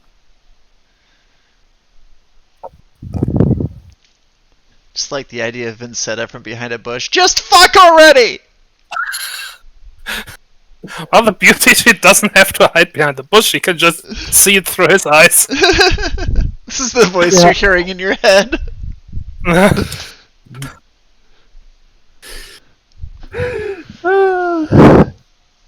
So do you need to like take the shape of a guy, or like what do you what? You know, not a lion. Just bend over and get the lube. I mean, if you want me to. I'm just like, I don't know what to do here. This is like out, you know. Here, and he just like leans over and starts kissing him. I kind of love the idea of the world's most awkward first time ever. Yeah. I mean, isn't every first time? Yep, some of them are a little more awkward than others.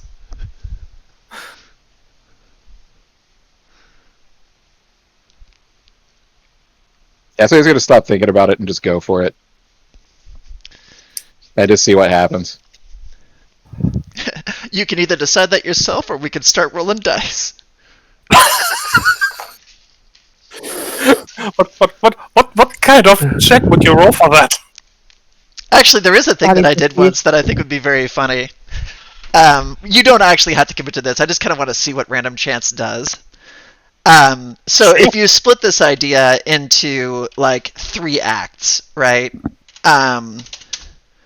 3d10, where it's like, you know, beginning, middle, end. kind of deal, and you can kind of arbitrarily decide where that is. But if you were going to take the entire scene and split it into 3 acts, and then use these dice as kind of like ratings of interaction, oh my. Listen, you finished pretty strong, though. Something happened in the middle. It's probably when you're trying to navigate each other's anatomy and you just have no fucking idea what to do. Maybe you get a little like concerned or something and start turning into like harder rock and there's just no give or anything. Or depending on who's in what direction, like there could be all kinds of things to fuck with. Like the middle was a little weird, but you catch your breath, you find your footing, things finish pretty strong at the end. I love it. All in The one all, is- a pretty solid score. Actually, about The one halfway is- through. Yeah. I was gonna say the one is ow ow ow that hurts and I don't know if I like it. Yeah, depending on who's in what direction, this could either mean that somebody was too hard or not hard enough. All this has to be edited out.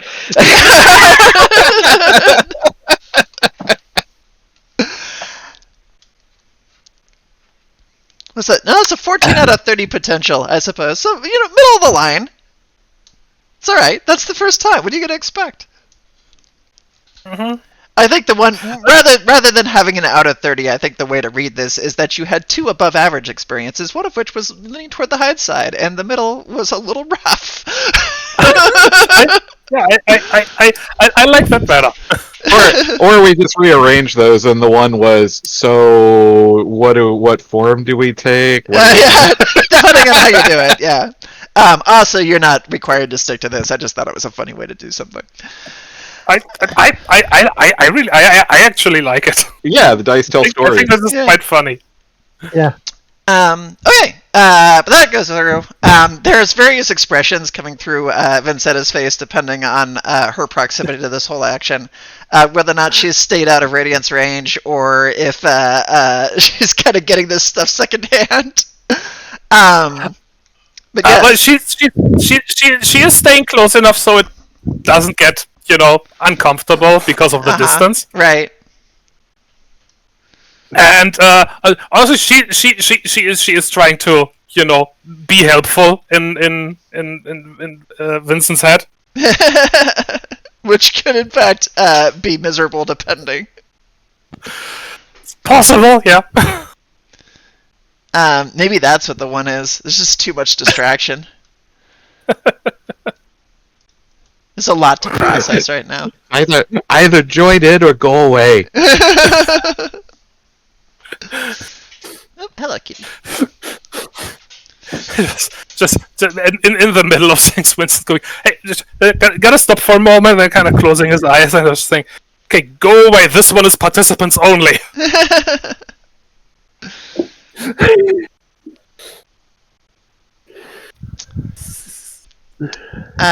But eventually that wraps up. And presumably people find their way to sleep at some point. There is the dawn doth breaketh, coming with it. This cat is like perched on the edge of the chair. The chorus that accompanies its arrival. This one carrying the kind of wilting sound of strings that were associated with Lace's arrival, as it has been here twice now. And seems to just kind of like change the way the air feels. There's a general like difference in the vibe from your little minstrel friend. You can tell the way it was behaving prior to the patron's arrival versus the way that it's been behaving afterward. It's like kind of like jumping at twigs that are snapping, and just sort of like looking generally like concerned, and is definitely less preoccupied with trying to collect various information or stories. Like, he hasn't popped out a bottle or anything yet this morning. It's just sort of like looking at every little twitch, as though concerned that this like ultra predator might just show up at any point.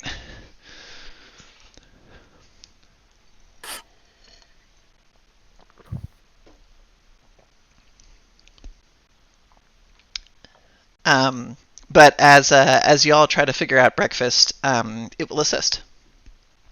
I'm just imagining Fidelity laying on his side with a big old lion paw wrapped around him. Aw. Cute. Yep, I agree.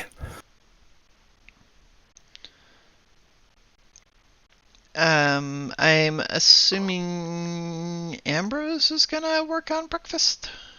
Yes, give me a second to look at my character sheet and see what I have written down for our ingredients. If you're not trying to make anything that is specifically infused, you don't need to roll anything, but you do need to provide, some substance if you're trying to use it. Otherwise, you could just go hunt something. There's rabbits around or something like that. Well, we have 1 blood and 1 organ. So I'll make some kind of Can I make some kind of sausage out of that? Yeah, for sure. Okay. Do a craftsmanship check. Okay. Mind exert difficulty 2. Okay, 1 second. Mind exert. Actually 1, because the notion's assisting you. Okay. In this blood organ. So I get a D8, D10.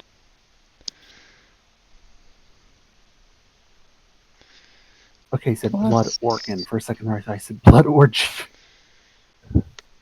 And my crafting Blood is 3. orgy, the atomic fern. 18. Nice. You make delicious sausages. Yay! Or something similar.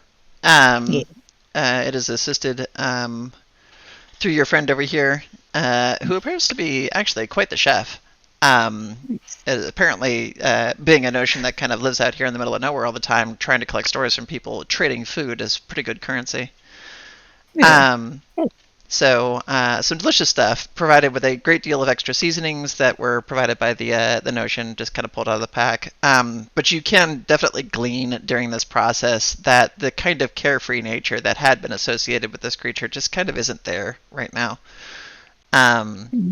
It's looking like it kind of wants to go, but isn't necessarily sure where to go. And at some point during the making of breakfast, as people are waking up, it will turn to you and you will get this feeling through musing of just lost. Aw. Oh, I'm like, well, do you still want to go to Caterwauman? Yes. And I'll look over at Nugget and be like, Nugget, would you be willing to take this friend of ours to Caterwauman? And perhaps guard Jean-Luc?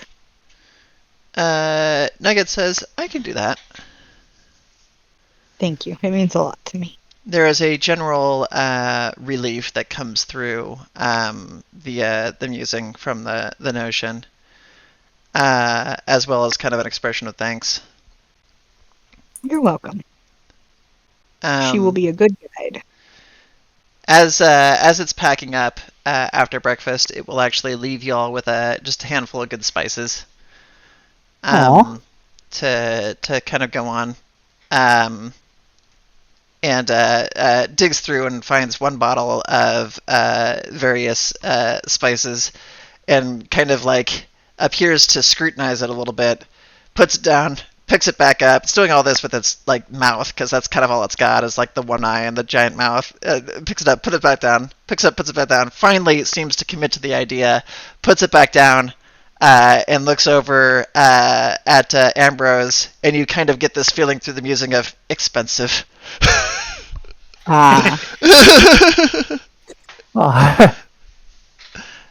Ambrose can't make out the like. It is not a specific flavor that you are familiar with. It is, however, savory and delicious.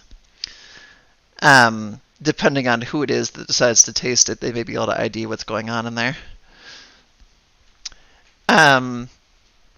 But we'll finish up and kind of pack up with Nugget and say its goodbyes. I will thank it greatly for its help.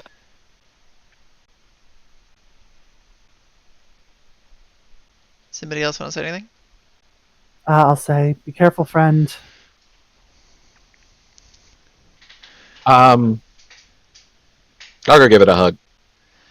It will tap a foot in a kind of like thankful way, and then pondering for a second, will again drop the sack and dig through it and pull out a rather kind of scary looking vial. In that it is this sort of like deep red and gold looking thing. That has a very different kind of make from the other ones that you've seen pop out of here. And we'll put it, just kind of drop it via a tongue into Fidelity's hand. It's like, what's this? Memory. Help. It's like, thanks, buddy.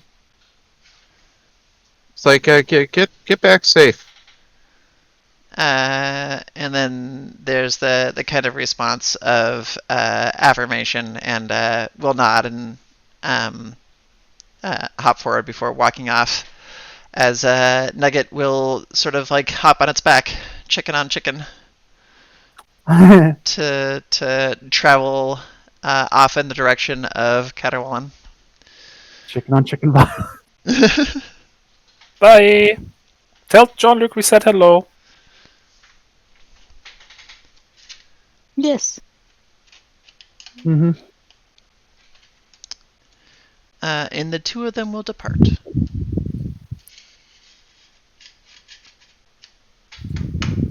All right. We should continue on as well. Agreed. Let's keep going.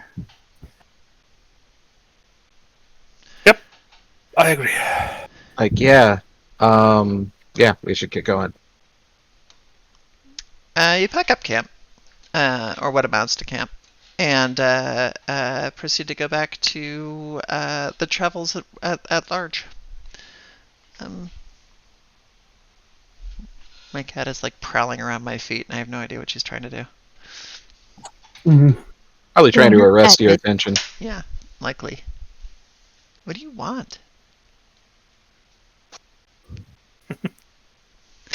Floofy. She doesn't know what she wants. She's a stupid fucking cat who don't know shit because she has no reference level. Well, that's just Silly cruel and unneeded. That's a mention. No, it's That's a a reference to a reference. meme. It's a very cute video. Yeah, it's about a cat running around being cat and the guy narrating, I'm a stupid effing cat, don't know shit because I have no reference level. So sorry. Just a song about how his cat doesn't understand the difficulties of being human while it just cats in his house. Yep. Isn't that a blessed existence, little fluffy one? It's I believe meant to be affectionate. Yeah. Yes. It's quite clearly.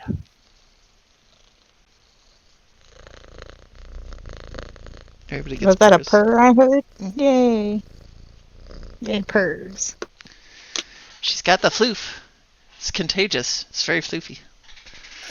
It's spreading to all surfaces on my home. Need to attack it with a brush. Mm-hmm. Try to fight it off, but there is nothing immune to the floofness. I have just neatly managed to acquire strokes in such a way that I cannot combo them, period. Really? Like, I just... Rapid change of topic, but yeah. It's just something I noticed, like, that there are no crossovers between the three strokes that I happen to have. I didn't think that was Mhm. physically possible. I didn't either. Are you sure the little thingy's not just busted? I have R3, F3, and D3. Oh, I mean, it's entirely possible that those don't make a three-stroke combo, yeah. There's not even a 2. I will look into that. But yeah, y'all pack up and are able to again make pace back on the road. Do you Yay. have any particular side adventures or directions or things that you want to cover while you're traveling here? Not that I can think. I will say to Fidelity when I wake up, I'll say, where were you last night? I was waiting for you to come to bed, but... Oh! I was,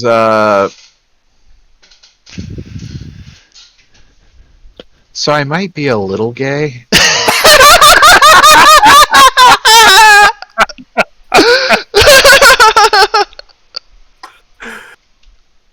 I give you a look like, that is the most obvious thing in the world. It's like, You don't say.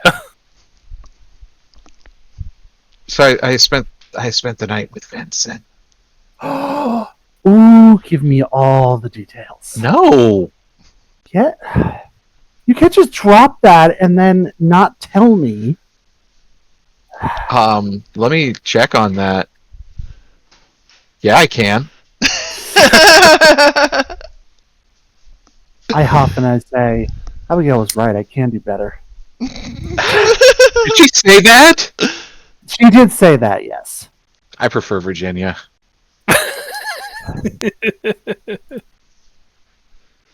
As well, Virginia's on the other side of the planet right now, so. Uh-huh.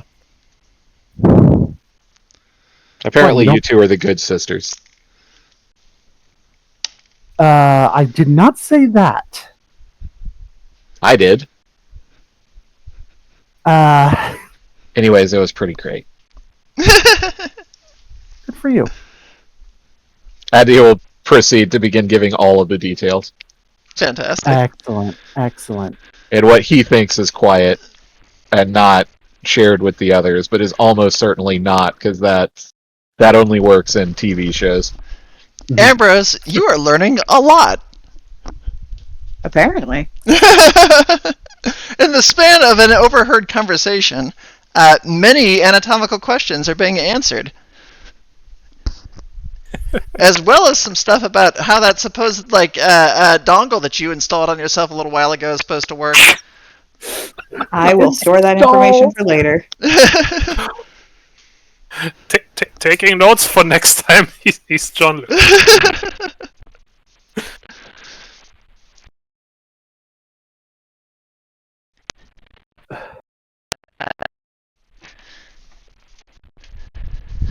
I installed a pass. There we go. Sorry, my reception was Thank you so much. fading in and out.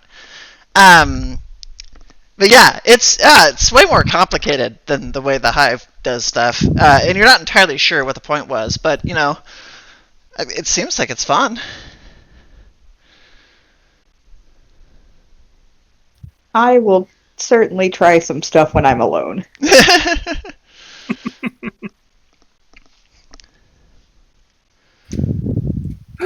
Oh, it's fun. I think on your next day, you probably don't really encounter anybody. How long have we been traveling? Is it like 4 days? Yeah, I think. I believe so, yeah. Yeah, I think something like that. Based on the landmark that you encounter at the beginning of the next day, which is going to be a large lake, you think that you are making pretty good time. You can probably make it to your destination within the next day or two. Excellent. Nice. Supposedly, somewhere around this lake, there's supposed to be a small trading post, a little bit of civilization. It's not like a large town or anything, but there are people that are living here. And indeed, when you come to the edge of it, you can find a village that has taken up residence in the area and is using local irrigation. The lake itself is providing water for them, and there's it's like a little hamlet. Probably 30 people living in it, kind of thing. Okay. Of a variety of different sorts. Trade somewhat limited to this space, other than what comes by the road. The lake itself is reasonably large, has fish to eat and stuff like that, but it's not like some enormous thing. Mm-hmm.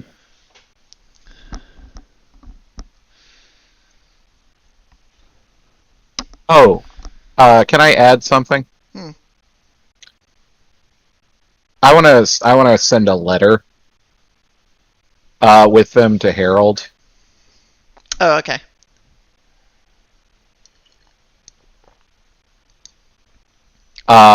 Basically, just saying hi,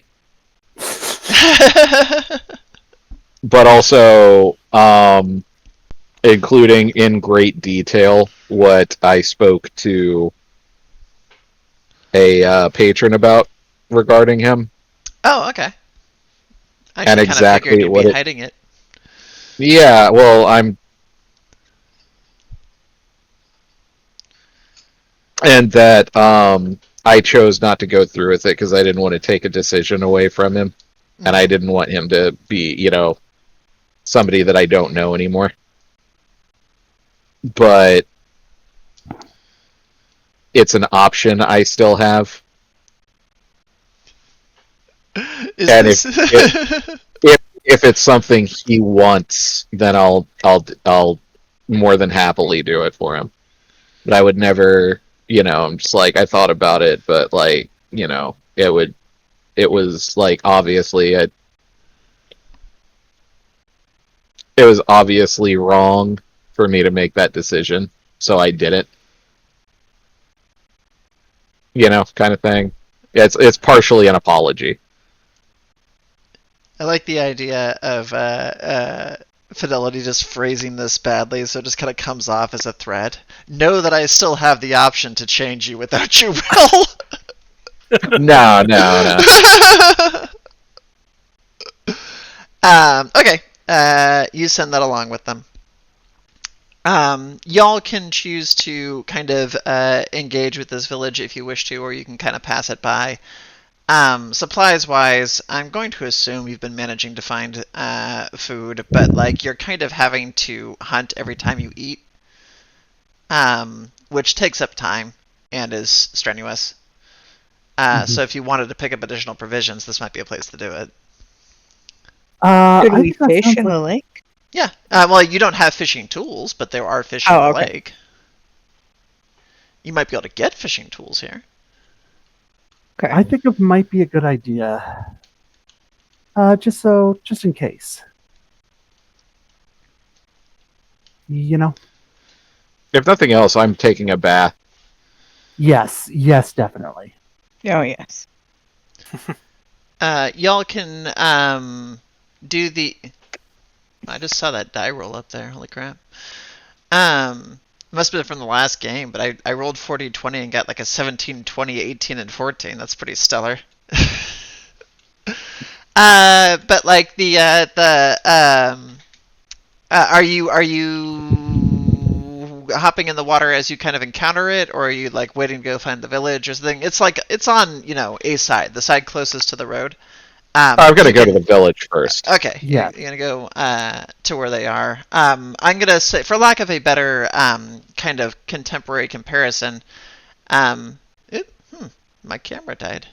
Funky. Well, maybe it'll wake itself back up in a minute. It's froze frame on a distinctly flattering image. There was also some roboting a moment ago, Weird. but it's fine now. The roboting was probably because I was emptying the laundry from the other room. But the is it that?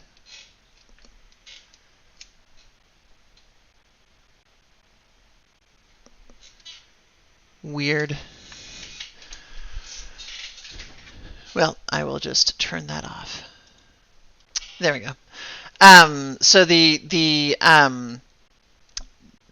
closest like size example I can kind of think of is if you pick out like a general like village in Skyrim or something like that. It's going to be roughly that level of people. And an overall assembly as opposed to like a giant keep or something like that. And as you kind of start rolling into town, from some distance, you can actually kind of hear whistling that takes place as like some people who are on, like watch or alert or something, or are letting people know that people are coming down. And you can distantly see, one person who's kind of like spied you, and then like another person shows up, and then several more people show up, kind of at the walls, because these aren't just regular travelers that are showing up, but something distinctly more colorful. Right. And bit by bit, you can see kind of like a somewhat more assembled group appearing, several of whom are armed, probably local guards or local, even just civilians who are tasked with trying to keep the border safe. This place isn't big enough to have like a actual militia or actual like separate army, quote unquote, but it likely has like a local militia, which is probably Local just peacekeepers. look, anybody who can pick up a pitchfork or something. Who are there in what amounts to armor, some of which is a little better armed than others. Probably whatever they've traded for in the past. I'll wave in a friendly way to anybody I see. I will as well. It's like, hello! You are Hello, we're friends. you are greeted on the outside of the village by a couple representatives who step forward and say, hello, can you speak, yeah? Yeah, Yes. Yes. Yes, Gotcha. we can. Are you human? debatable. We used I'm to a be. bee. Most of us used to be. Used to be. Did you get like turned? We're Muses. Don't just tell them that. Oh. Oh shit. Really? Oh. Huh. They you kind of get the feeling that they might actually not be terribly familiar. It's entirely possible that few have crossed through here before, let alone this many at one time. And they go, we haven't really had your kind around here before. Oh. Yeah, we just want to Sure. do some trading. What have you to trade? I just look over to the others like, guys, what do we have to trade? Medium? They kind of look at each other and be like, don't do a whole lot with that around here. We got natural resources. We can also work. Yes. We probably got some stuff. Start looking through my bag. They are a mix of like concerned but also curious. And they say, are you how long are you planning on being in these parts? It's like not long. We've gotta keep going. Mm-hmm. We're just hoping to, A day, probably. yeah, tops. A day. We're just looking to maybe get some food, take a bath. Food and a bath we can provide. Maybe a meal if you've got coin for it, or labor. We have labor for sure. How much coin do we have left? Do you take Caterwauling coin? We have no coin. At least I have no coin. I've specifically written down 0 coins on my list. I think they got spent on the inkwell. Yeah, they got spent on the inkwell and the bento box. Yeah. They are kind of looking at each other and says, labor we can do. Medium we can use too if you can use it for us. Yeah, no Okay. problem. We can do some cool stuff. Like, you tell us what you need, and we'll figure it out. Right, guys? Yep. Mm-hmm. Probably. Agreed. They're kind of looking at each other and they're trying to like whisper amongst themselves. They're reasonably good at it too, but roll body perceive at difficulty 3. Like, also, we have some, weird talents. Like, if you got anybody who's, hurt, just have them sit near me and they'll be for a little while and they'll be fine. Body perceive, you say? Yeah. Okay, so I roll 2d8. Why am I looking Do I at add this my exert character to that? sheet? You add your perceive score to that, yeah. Okay, yeah. Okay, perceived score. But I added your exert Or score. your exert score, sorry. I said the Okay, wrong that's thing. different. Yeah, yeah. Well, I have a 7. I can't twist that to matter. I got a 14. Alright. Just a second. Hey, Find my character sheet first. I have rolled very good. Well done. Those of you who I have are rolled bad. able to hear the whisperings can hear things like they're real talkative. Like, you ever heard a notion talk this much? Like, I don't know how this works. Is this a thing we can trust? They don't seem threatening. They're big, though. Those ones are huge. I don't want to let those into the village. Do you really think we can keep those out of the village? There's like a general debate that's kind of going on of like a whole lot of concern about the firepower that's just shown up on their doorstep. You are being greeted by a grand total of maybe 6 people, which is roughly a quarter of this village. They are also a combined mass of like Vince and Vincetta. So your party already kind of outnumbers them. And there is a definite look of concern on all their faces of like they're not looking to start a fight, but they don't know that they can physically keep you out. Mm-hmm. I was gonna kind of look at the others, like kind of just like with a concerned expression. And I was like, if we can just move on if you guys prefer.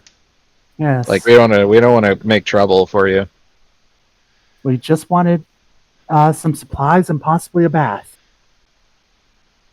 All right. Well, we don't normally turn away travelers, but we don't have any place for you to sleep tonight. But you can shop and you can trade. He offers tentatively just to kind of see how you'll take that. Okay. Like that's I think that fine. works. Mm-hmm. He says, "All right. Well, I mean, even if you can just loan us like a fishing pole, we can feed ourselves, I guess.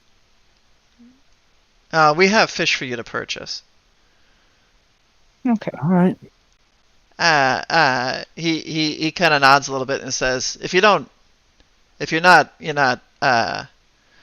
you're amenable to it, we'll show you around. Yeah, sure. Thanks. And they kind of cautiously sort of let you in. Not that there's not like an official border. They just kind of like right this Open way. the gate. Yeah. And head down and say, this is the main hall over here for the town hall, and down over there they just kind of like introduce different houses, and they're talking like carefully at first, but as it becomes more and more clear that you're able to actually just kind of like respond, it becomes a little simpler. Like they're not necessarily certain how comprehensive you are, as their general experience with notions is that they don't speak much. But the as you're able to kind of talk more freely, they also seem to warm up a little bit. It seems that there are places for people who stay over. This whole village was probably built, as he explains, as a stopping point. And just as it became clear that people needed various services from here, people stuck around to provide those services, and that kind of became a little village. So there's actually like a spot here that has access to the lake with private stalls so that you can like bathe, and stuff like that. And the water is good and clear, and not full of jet ski refuse. Damn. And stuff like that. And there are some local shrines and various history that you can kind of find out about the place. One of the things that he mentions is that the thing itself, the lake, is a crater that was apparently left over from a great battle with a patron a long time ago. Interesting. It's like, oh, cool. That sounds scary. Yeah, I didn't even know that was a thing that could happen. And he goes, "Oh yes, no, the Hand of Lace." Oh wow. Fidelity just kind of like goes still and kind of like very shallowly nods. Hmm. It says many centuries removed at this point, but we have the whole archive. We have the whole tale archived in the back. It was actually, as far as I know, the last time a muse came through here. Interesting.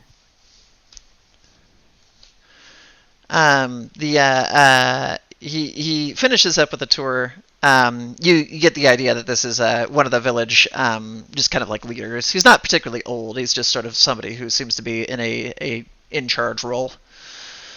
He's like Fidelity. He's just willing to do the talking. I mean, he may have been elected. He may not have been. You're not certain, but people appear to be content to let him give this tour. So some rank or another has occurred within this village, be it social or otherwise. And he has shown you where the kind of like local fishermen are, and explained that stock is usually, there's usually some from the morning fishing and stuff like that, but because there aren't people here every day, there isn't necessarily fresh stock every day. So, but they can go fishing at any time to fill an order. So if you just kind of let them know how much you need, they can do, and they don't necessarily have much way to store medium out here. So it's going to come down to what is needed at the time. But he does seem interested in the thing that you mentioned about healing somebody. He says, we have some sick. We have some ill. You said that you can do something about that? I don't know what'll happen with somebody sick, but if somebody has like cuts or bruises or maybe even a broken bone, that heals up really fast around me. We do have a broken bone. One of them says in the back. It's become infected though. Do any of you guys know like any? I'm decent with medicine. I am not. What about our? Does anybody know any? Do we know any magic? Can we? Do we have the stuff to make like one of those healing dishes? We have a healing dish left over in our bento box. I think you actually have a pretty strong one in there. Yeah, it's 1 serving of organs and beans. Which, if I pull up the little doohickey here. Organs and beans, organs and beans. Ask your local grocer about organs and beans. They're pretty good if you know what we mean. Treat your little family to some organs and beans. Very good. Is gastromancy in the Muse it's in, book or Stagecraft? Yeah. Okay. Let me download that one. I was like, I don't need Stagecraft right now. I'm looking at it. Organs, beans. Heal 1 injury provided the injury was below a 5. Which I think this would probably qualify as. First things first, let's see if it responds to Fidelity's aura. That's true. We'll see if the Fidelity's aura can heal the infection. we could also probably do it with brush strokes. True. Yeah, so that's what I was asking about that earlier. Fidelity just feels. Sorry, go ahead. We'll probably have to combine, but there is restore. We should be able to do that. Okay. Target is cured of an ailment or injury. The regeneration itself takes 2d4 hours. That would certainly do it. F2 and F4, which I'm pretty certain y'all have together. Yeah. I have. I don't have F4, but I have F2. I have F4. Okay. Yeah. You will be taken to what amounts to. Actually, there's no like sick hut. This is too small a place. It's just somebody's house. You find a actual child that's in there. Who is rather steeped with fever. There's a very concerned-looking mother on the top with a just rag on this kid's head. And as you walk in, she sees the first guy walk in who she recognizes, This is the guy who's been talking to you. He needs a name. What's a good, Kirkland. Kirkland? That's a brand name. I That's don't know why that's it the came into my Costco head. brand, yeah. Well, it's done now. You have spoken this into being. Kirkland shows up to run this. Who she recognizes, followed by the person who had actually said, "Hey, we have somebody who's sick." Who she also recognizes, and based on the nature's head recognition, might actually be related to. It's possible this is the husband. And then when the first of you walk in, there is a much more like worried look, if perhaps perplexed. And she goes, "What are these? What is going on?" We're here to It's help. like, yeah, you guys might want to just go straight for the medium work. I don't know if my mojo is gonna fix this kid fast enough. Okay. She sort of looks over and says, "Can they speak?" He nods and says, "Muses, travelers, and painters." It's like, yeah, we're not just notions. We're not like, dreams and stuff. We're people. Can you help? Vincent and Vincetta, look at each other, roll their eyes, and grudgingly assume a humanoid form. Which seems to not alleviate the worry, although it does allow you to fit in the house. But she says, "I will take what I can get. The fever has gotten worse. You can paint." Yes. Because Fidelity is going to leave the house to make more room for the people actually doing the work. I will. And on his way by, he's just going to subtly run his fingers down Vincent's jaw and through his mane.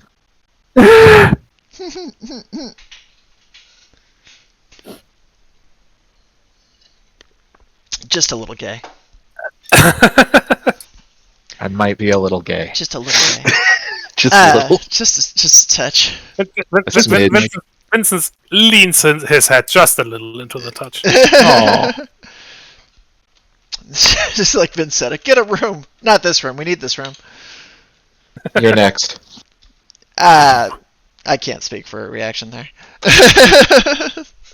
I'll say, no fair. I wanted that one. Huffy tail flip. The stroke you were attempting to, the mother looks very protective and says, "And this isn't going to this you're not going to take him away, right? This is not going to abscond to something fake." Correct. With our abilities combined, we should be able to heal whatever is ailing your child. She is very like concerned with this sort of like worry of a devil's bargain, and what would we need for this? To what payment do you require? If your village would be able to spare some fish for us to eat tonight, that would be enough. She looks kind Or of perhaps a fishing pole that we may fish. It's just so that we have, a way to eat tonight. She sort of looks over to the other two had walked in and says they can heal the sick, but they cannot produce food. And they kind of shrug and says, near as we can tell, but it's the closest we found to a solution. And she will kind of like hold on to the hand of the clearly just feverish child, and say, "And I don't need to let go, right?"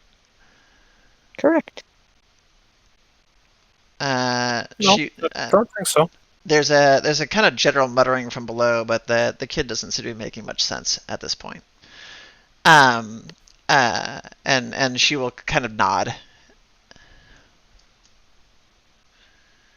to the Lakeview and says, "All right, do what you can." The child says pineapple pancakes, which doesn't sound actually bad, but they don't know what either of those words mean. So it's pretty rough, Okay. yeah. I have 4 medium, and this takes 10 to do. So who has F2 that would be willing to do this with me? I do. I Okay. I have F2. And how much medium do you have as a maximum? Because we're full right now. I have 3. Okay, so so you that's actually have to 7. spend any medium? No, this one's just a roll.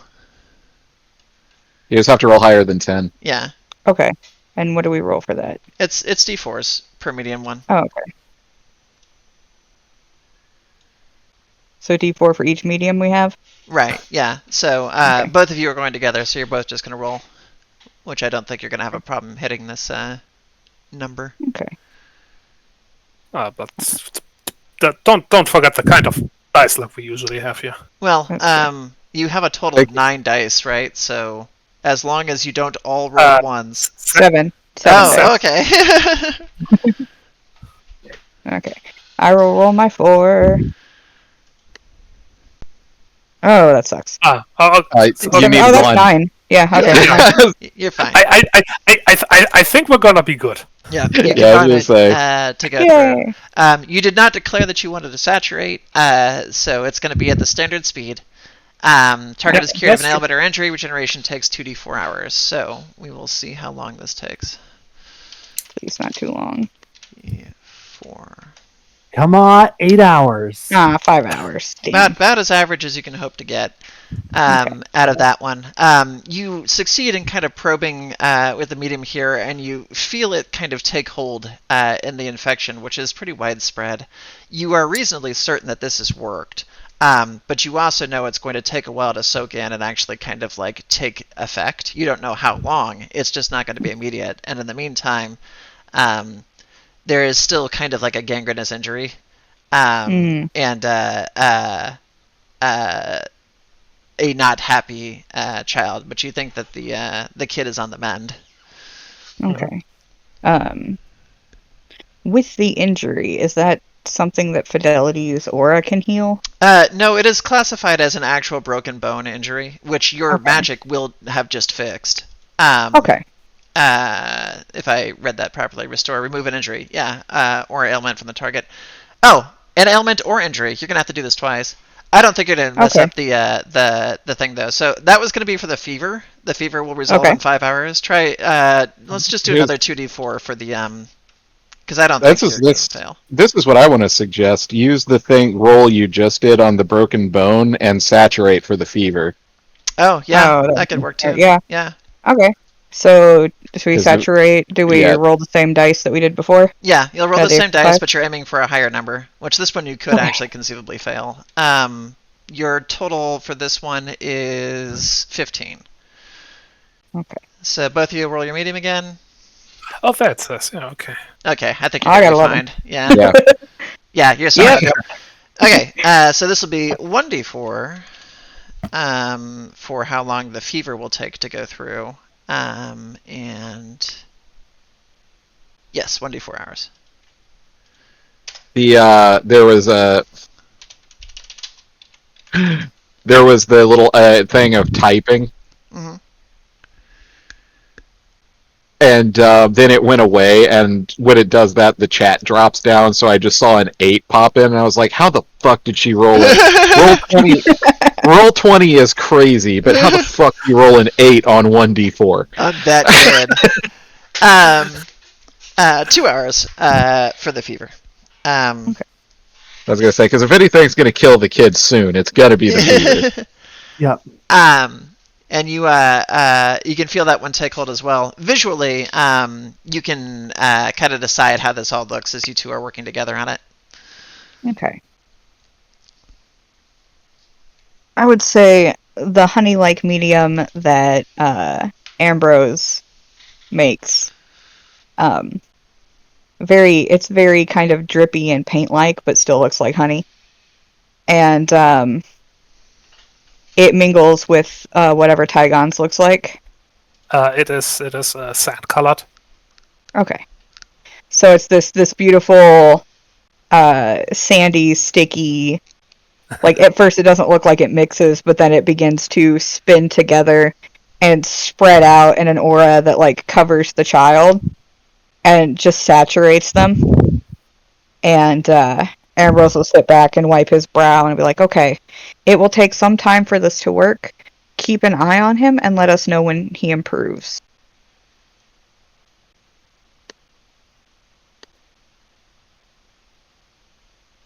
I'm checking to make sure that we did this right, and I believe we did.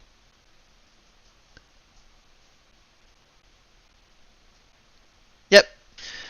We're fine. Technically, this happens in like turn order, so one of you starts it, declares that it's going to hang in space, and the other person finishes it. But because you're not in combat and you're in the same scene, it can just work that way. Okay. But like, yeah, you succeeded in doing that, and they nod. It certainly looks flashy. And she says, do you know how long? I'm not sure. Can't say for certain. It's but it will take a couple of hours. And she sighs and just kind of like holds on and says, I pray that you haven't misled us.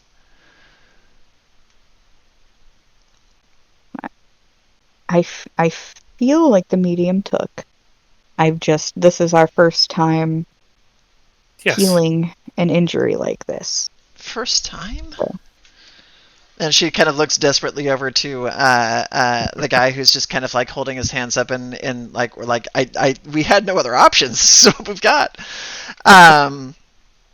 And there's a stirring of the kid actually kind of like rolling over, which appears to be a little bit more effort than they were exhibiting before, which kind of gives her hope. And she will again resume a wet rag to the top and says, "Well, thank you for doing this. Bring them to the fisherman, I guess." She looks over as though she's trying to decide if whether or not she should wait to see if this actually worked, but she doesn't really have the priority to haggle right now over details. No, Vincent. I'm going to say this is Vincetta. Vincetta will say, if it makes you more comfortable, you can wait until you see a result. Yes. We can set up our camp outside the city so we're not bothering anyone, and when the results begin to show, you can come get us. Kirkland will nod a little bit and says, "Well, I guess should we give you 2 space?" And he looks over to the family who just kind of like nod worriedly. And then we'll lead you all out of the house and kind of back out toward the water, saying as he went, "We were prepared to lose that child today. If it turns out that you've actually succeeded here today, consider your debts paid when it comes to food." Okay. He says, but he also adds in kind of like an undertone, if it turns out that this did not work or you've misled us, understand that it's a miserable thing you've done. And that's not really, like, he doesn't phrase that as a threat. He's just kind of like putting that out there, like, if you are shitty people who have done a shitty thing here today, then shame on you. Yeah. During this time, Fidelity has been looking for something to do to be useful. It's like, hey, what's going on around here? Does anybody need anything heavy lifted? He says, in light of the fact that we're waiting on results, I don't mind lending you all the bathhouse if you wish to use it. Yes, please. He will point out toward the docks, of which there is literally like just sort of a lowered area. Like that is the bathhouse. It is a enclosed area on the dock that has its floor below the water level. Wonderful. I actually have a question. Is there like anything at the bottom of the lake? At the bottom? Yeah, you said that this came from a war. Is there anything down there? Anything left? Oh, a battle, yes. But it was centuries ago. If anything, was left over, we wouldn't necessarily known it. We've trudged the lake a few times before, but only in the areas local to the village. It's too large for us to do it otherwise. We just don't have the kind of uh, equipment for that. There may have been weaponry at some point. I bet it's all rusted to nothing. He kind of ponders a little. Allegedly, there was an idol at one point that kind of precipitated the entire conflict, but it was said to have been destroyed. We certainly don't have it. It's possible it still exists. Like, we might not want to go digging up the past. I don't want to bring trouble to this village. Like, there's no telling what. I mean, if a patron was involved, He there's no kind telling. of laughs it off and says, "Well, it's not like you'd be able to get it anyway. That lake's 10 or 30 meters deep. You couldn't swim down to the bottom of it." She can. I just gesture to Vincetta. He kind of blinks and looks over, and it says, "You could travel to the bottom of the lake." I could, yes. Wow. And he kind of like ponders the potential of that and says, "Could you? How long are you going to be in the area?" We weren't planning to stay long, right? We're basically just passing through. Yeah, we'll be here long enough for you to, to see that kid run around and play again. But he kind of goes, I use the bathhouse. Let me consult with the others. The opportunity to actually try to retrieve anything from the bottom of the lake has never been something we considered before, but there have been ships and boats and other people and various other settlement attempts in this area. There's bound to be something valuable down there. Right. We will get washed up then. Mm-hmm. You can travel off to the bathhouse, and there are, I'm going to say, 4 individual stalls. And then one that's just kind of more open, like it looks like they half finished one. So it's just sort of like a platform that's partially submerged. There are things inside there that are soap-like, assembled from local fats and herbs and things like that. Actually, kind of nice. Somebody here is good at it. Various attempts at products, like they have attempted to make this a thing that a traveler would actually like kind of want to use. But ultimately, it is lake water. That said, it's a pretty lake. This is a rainwater formation area that is not silted fold and stuff like that, and doesn't really have vehicles going across it or anything like that. So it's nice and clear.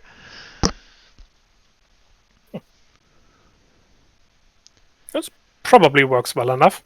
The wood of the flooring is slippery as fuck, as there are various plant life growing on it.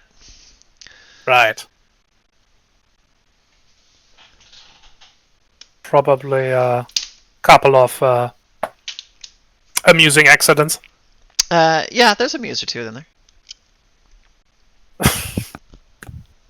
yay!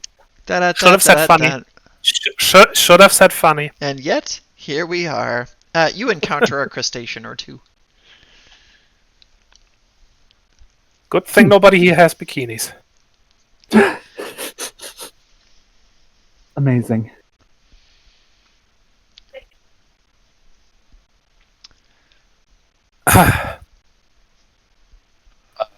Who all is washing up? Yeah, I am. definitely. I am. I'll take the one that's not finished. Okay. Everything considered, I think we have moved beyond the need for such privacy, honestly. Mm-hmm. That's fair. That's what I'm saying. Like, well, Ambrose has no concept of privacy, so it doesn't bother him. Mm-hmm. There's also the issue of your weight on these kind of submerged floors. They're not really built for 2 stone lions. You can feel some creaking taking place. You may just want to Okay. walk in the side of the lake. Okay. Yeah. If Vince Don't- and Vincetta can't use the stall, then Fidelity will join them outside in solidarity. Don't want to break their bathhouse. And I just be like, I'm gonna announce this too. It's like I'm gonna join Vince and Vincetta outside, so they don't have to be out there alone. They're Yeah, literally out there I'll come. together. Yeah, but they're one person. There is a kind of look from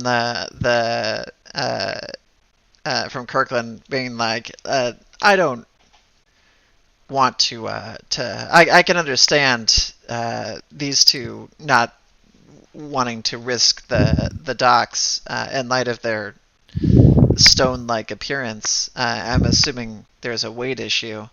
Yeah. But if the rest of you are as humanly accoutramented as you appear, we don't need to have your naked bodies out on the outside of the lake. It's Fidelity. We appreciate the offer. It's all right. Go inside.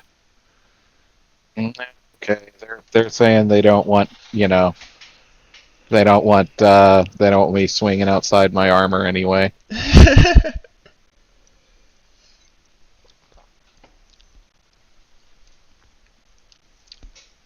You all hop in there. Instead of Vince, you going to go walk under the water a little bit and shake off? Mhm. Do you go all the way under?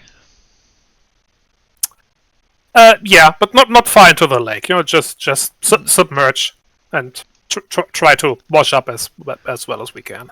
These lions go all the way down. You go underwater and look through the water again for the first time since you were back at Caterwallen. Kind of glance back. You can see the little bath areas. You can actually catch a glimpse of a few people's feet before you kind of like look below them and see the piers of the dock. And as you're kind of scanning across it, there is a vision of two dead bodies in suits of armor stacked against one side, and one just pale-looking face having drowned to death that flashes before your eyes before disappearing. Oh. Did you see that too? Yeah. But as it kind of you shake your head off and that vision goes away. And you blink, and you think you catch a view of a red crab, or something that's in there. But it isn't scuttling. It's just kind of like there's a blurry red thing. It's rather bright though. It's like more vivid than everything else that's down here. Oh, well, I'm gonna take a look at that. You Free approach the crab. dock. What's that? I said free crab. Free crab. You approach the underside of the dock. There are no suits of armor. There are no bodies. The vision still kind of haunts you. It's the first time you've been back here. You go to check out Probably this will for a while. bright red thing. Get close to it so that it's not quite so blurry anymore. It appears to be like a rectangle. Huh. Definitely like artificial. Oh. Well, maybe something somebody dropped. Well, see if we can dig it out. You don't have to dig it out. You can just pick it up. As you do, it kind of like waves in the water. It's flat. Kind of hard to make out exactly what it is just yet, in light of the fact that your vision's just sort of blurry down there. Oh, right. But like as you come up out of the water and kind of shake it out, it seems to shed the water as though coated in wax. Like it's not soaked or waterlogged or anything like that. It just kind of dries itself out rather quickly. Huh. That is odd. It Lake is cheese. paper. It appears to be a red envelope. Huh. And we will stop there for now. Yay. Thank you so much, Emmy. A very good game. Yay. That was a lot of fun. Thank you. It Yeah. was, thank you. Glad y'all had fun.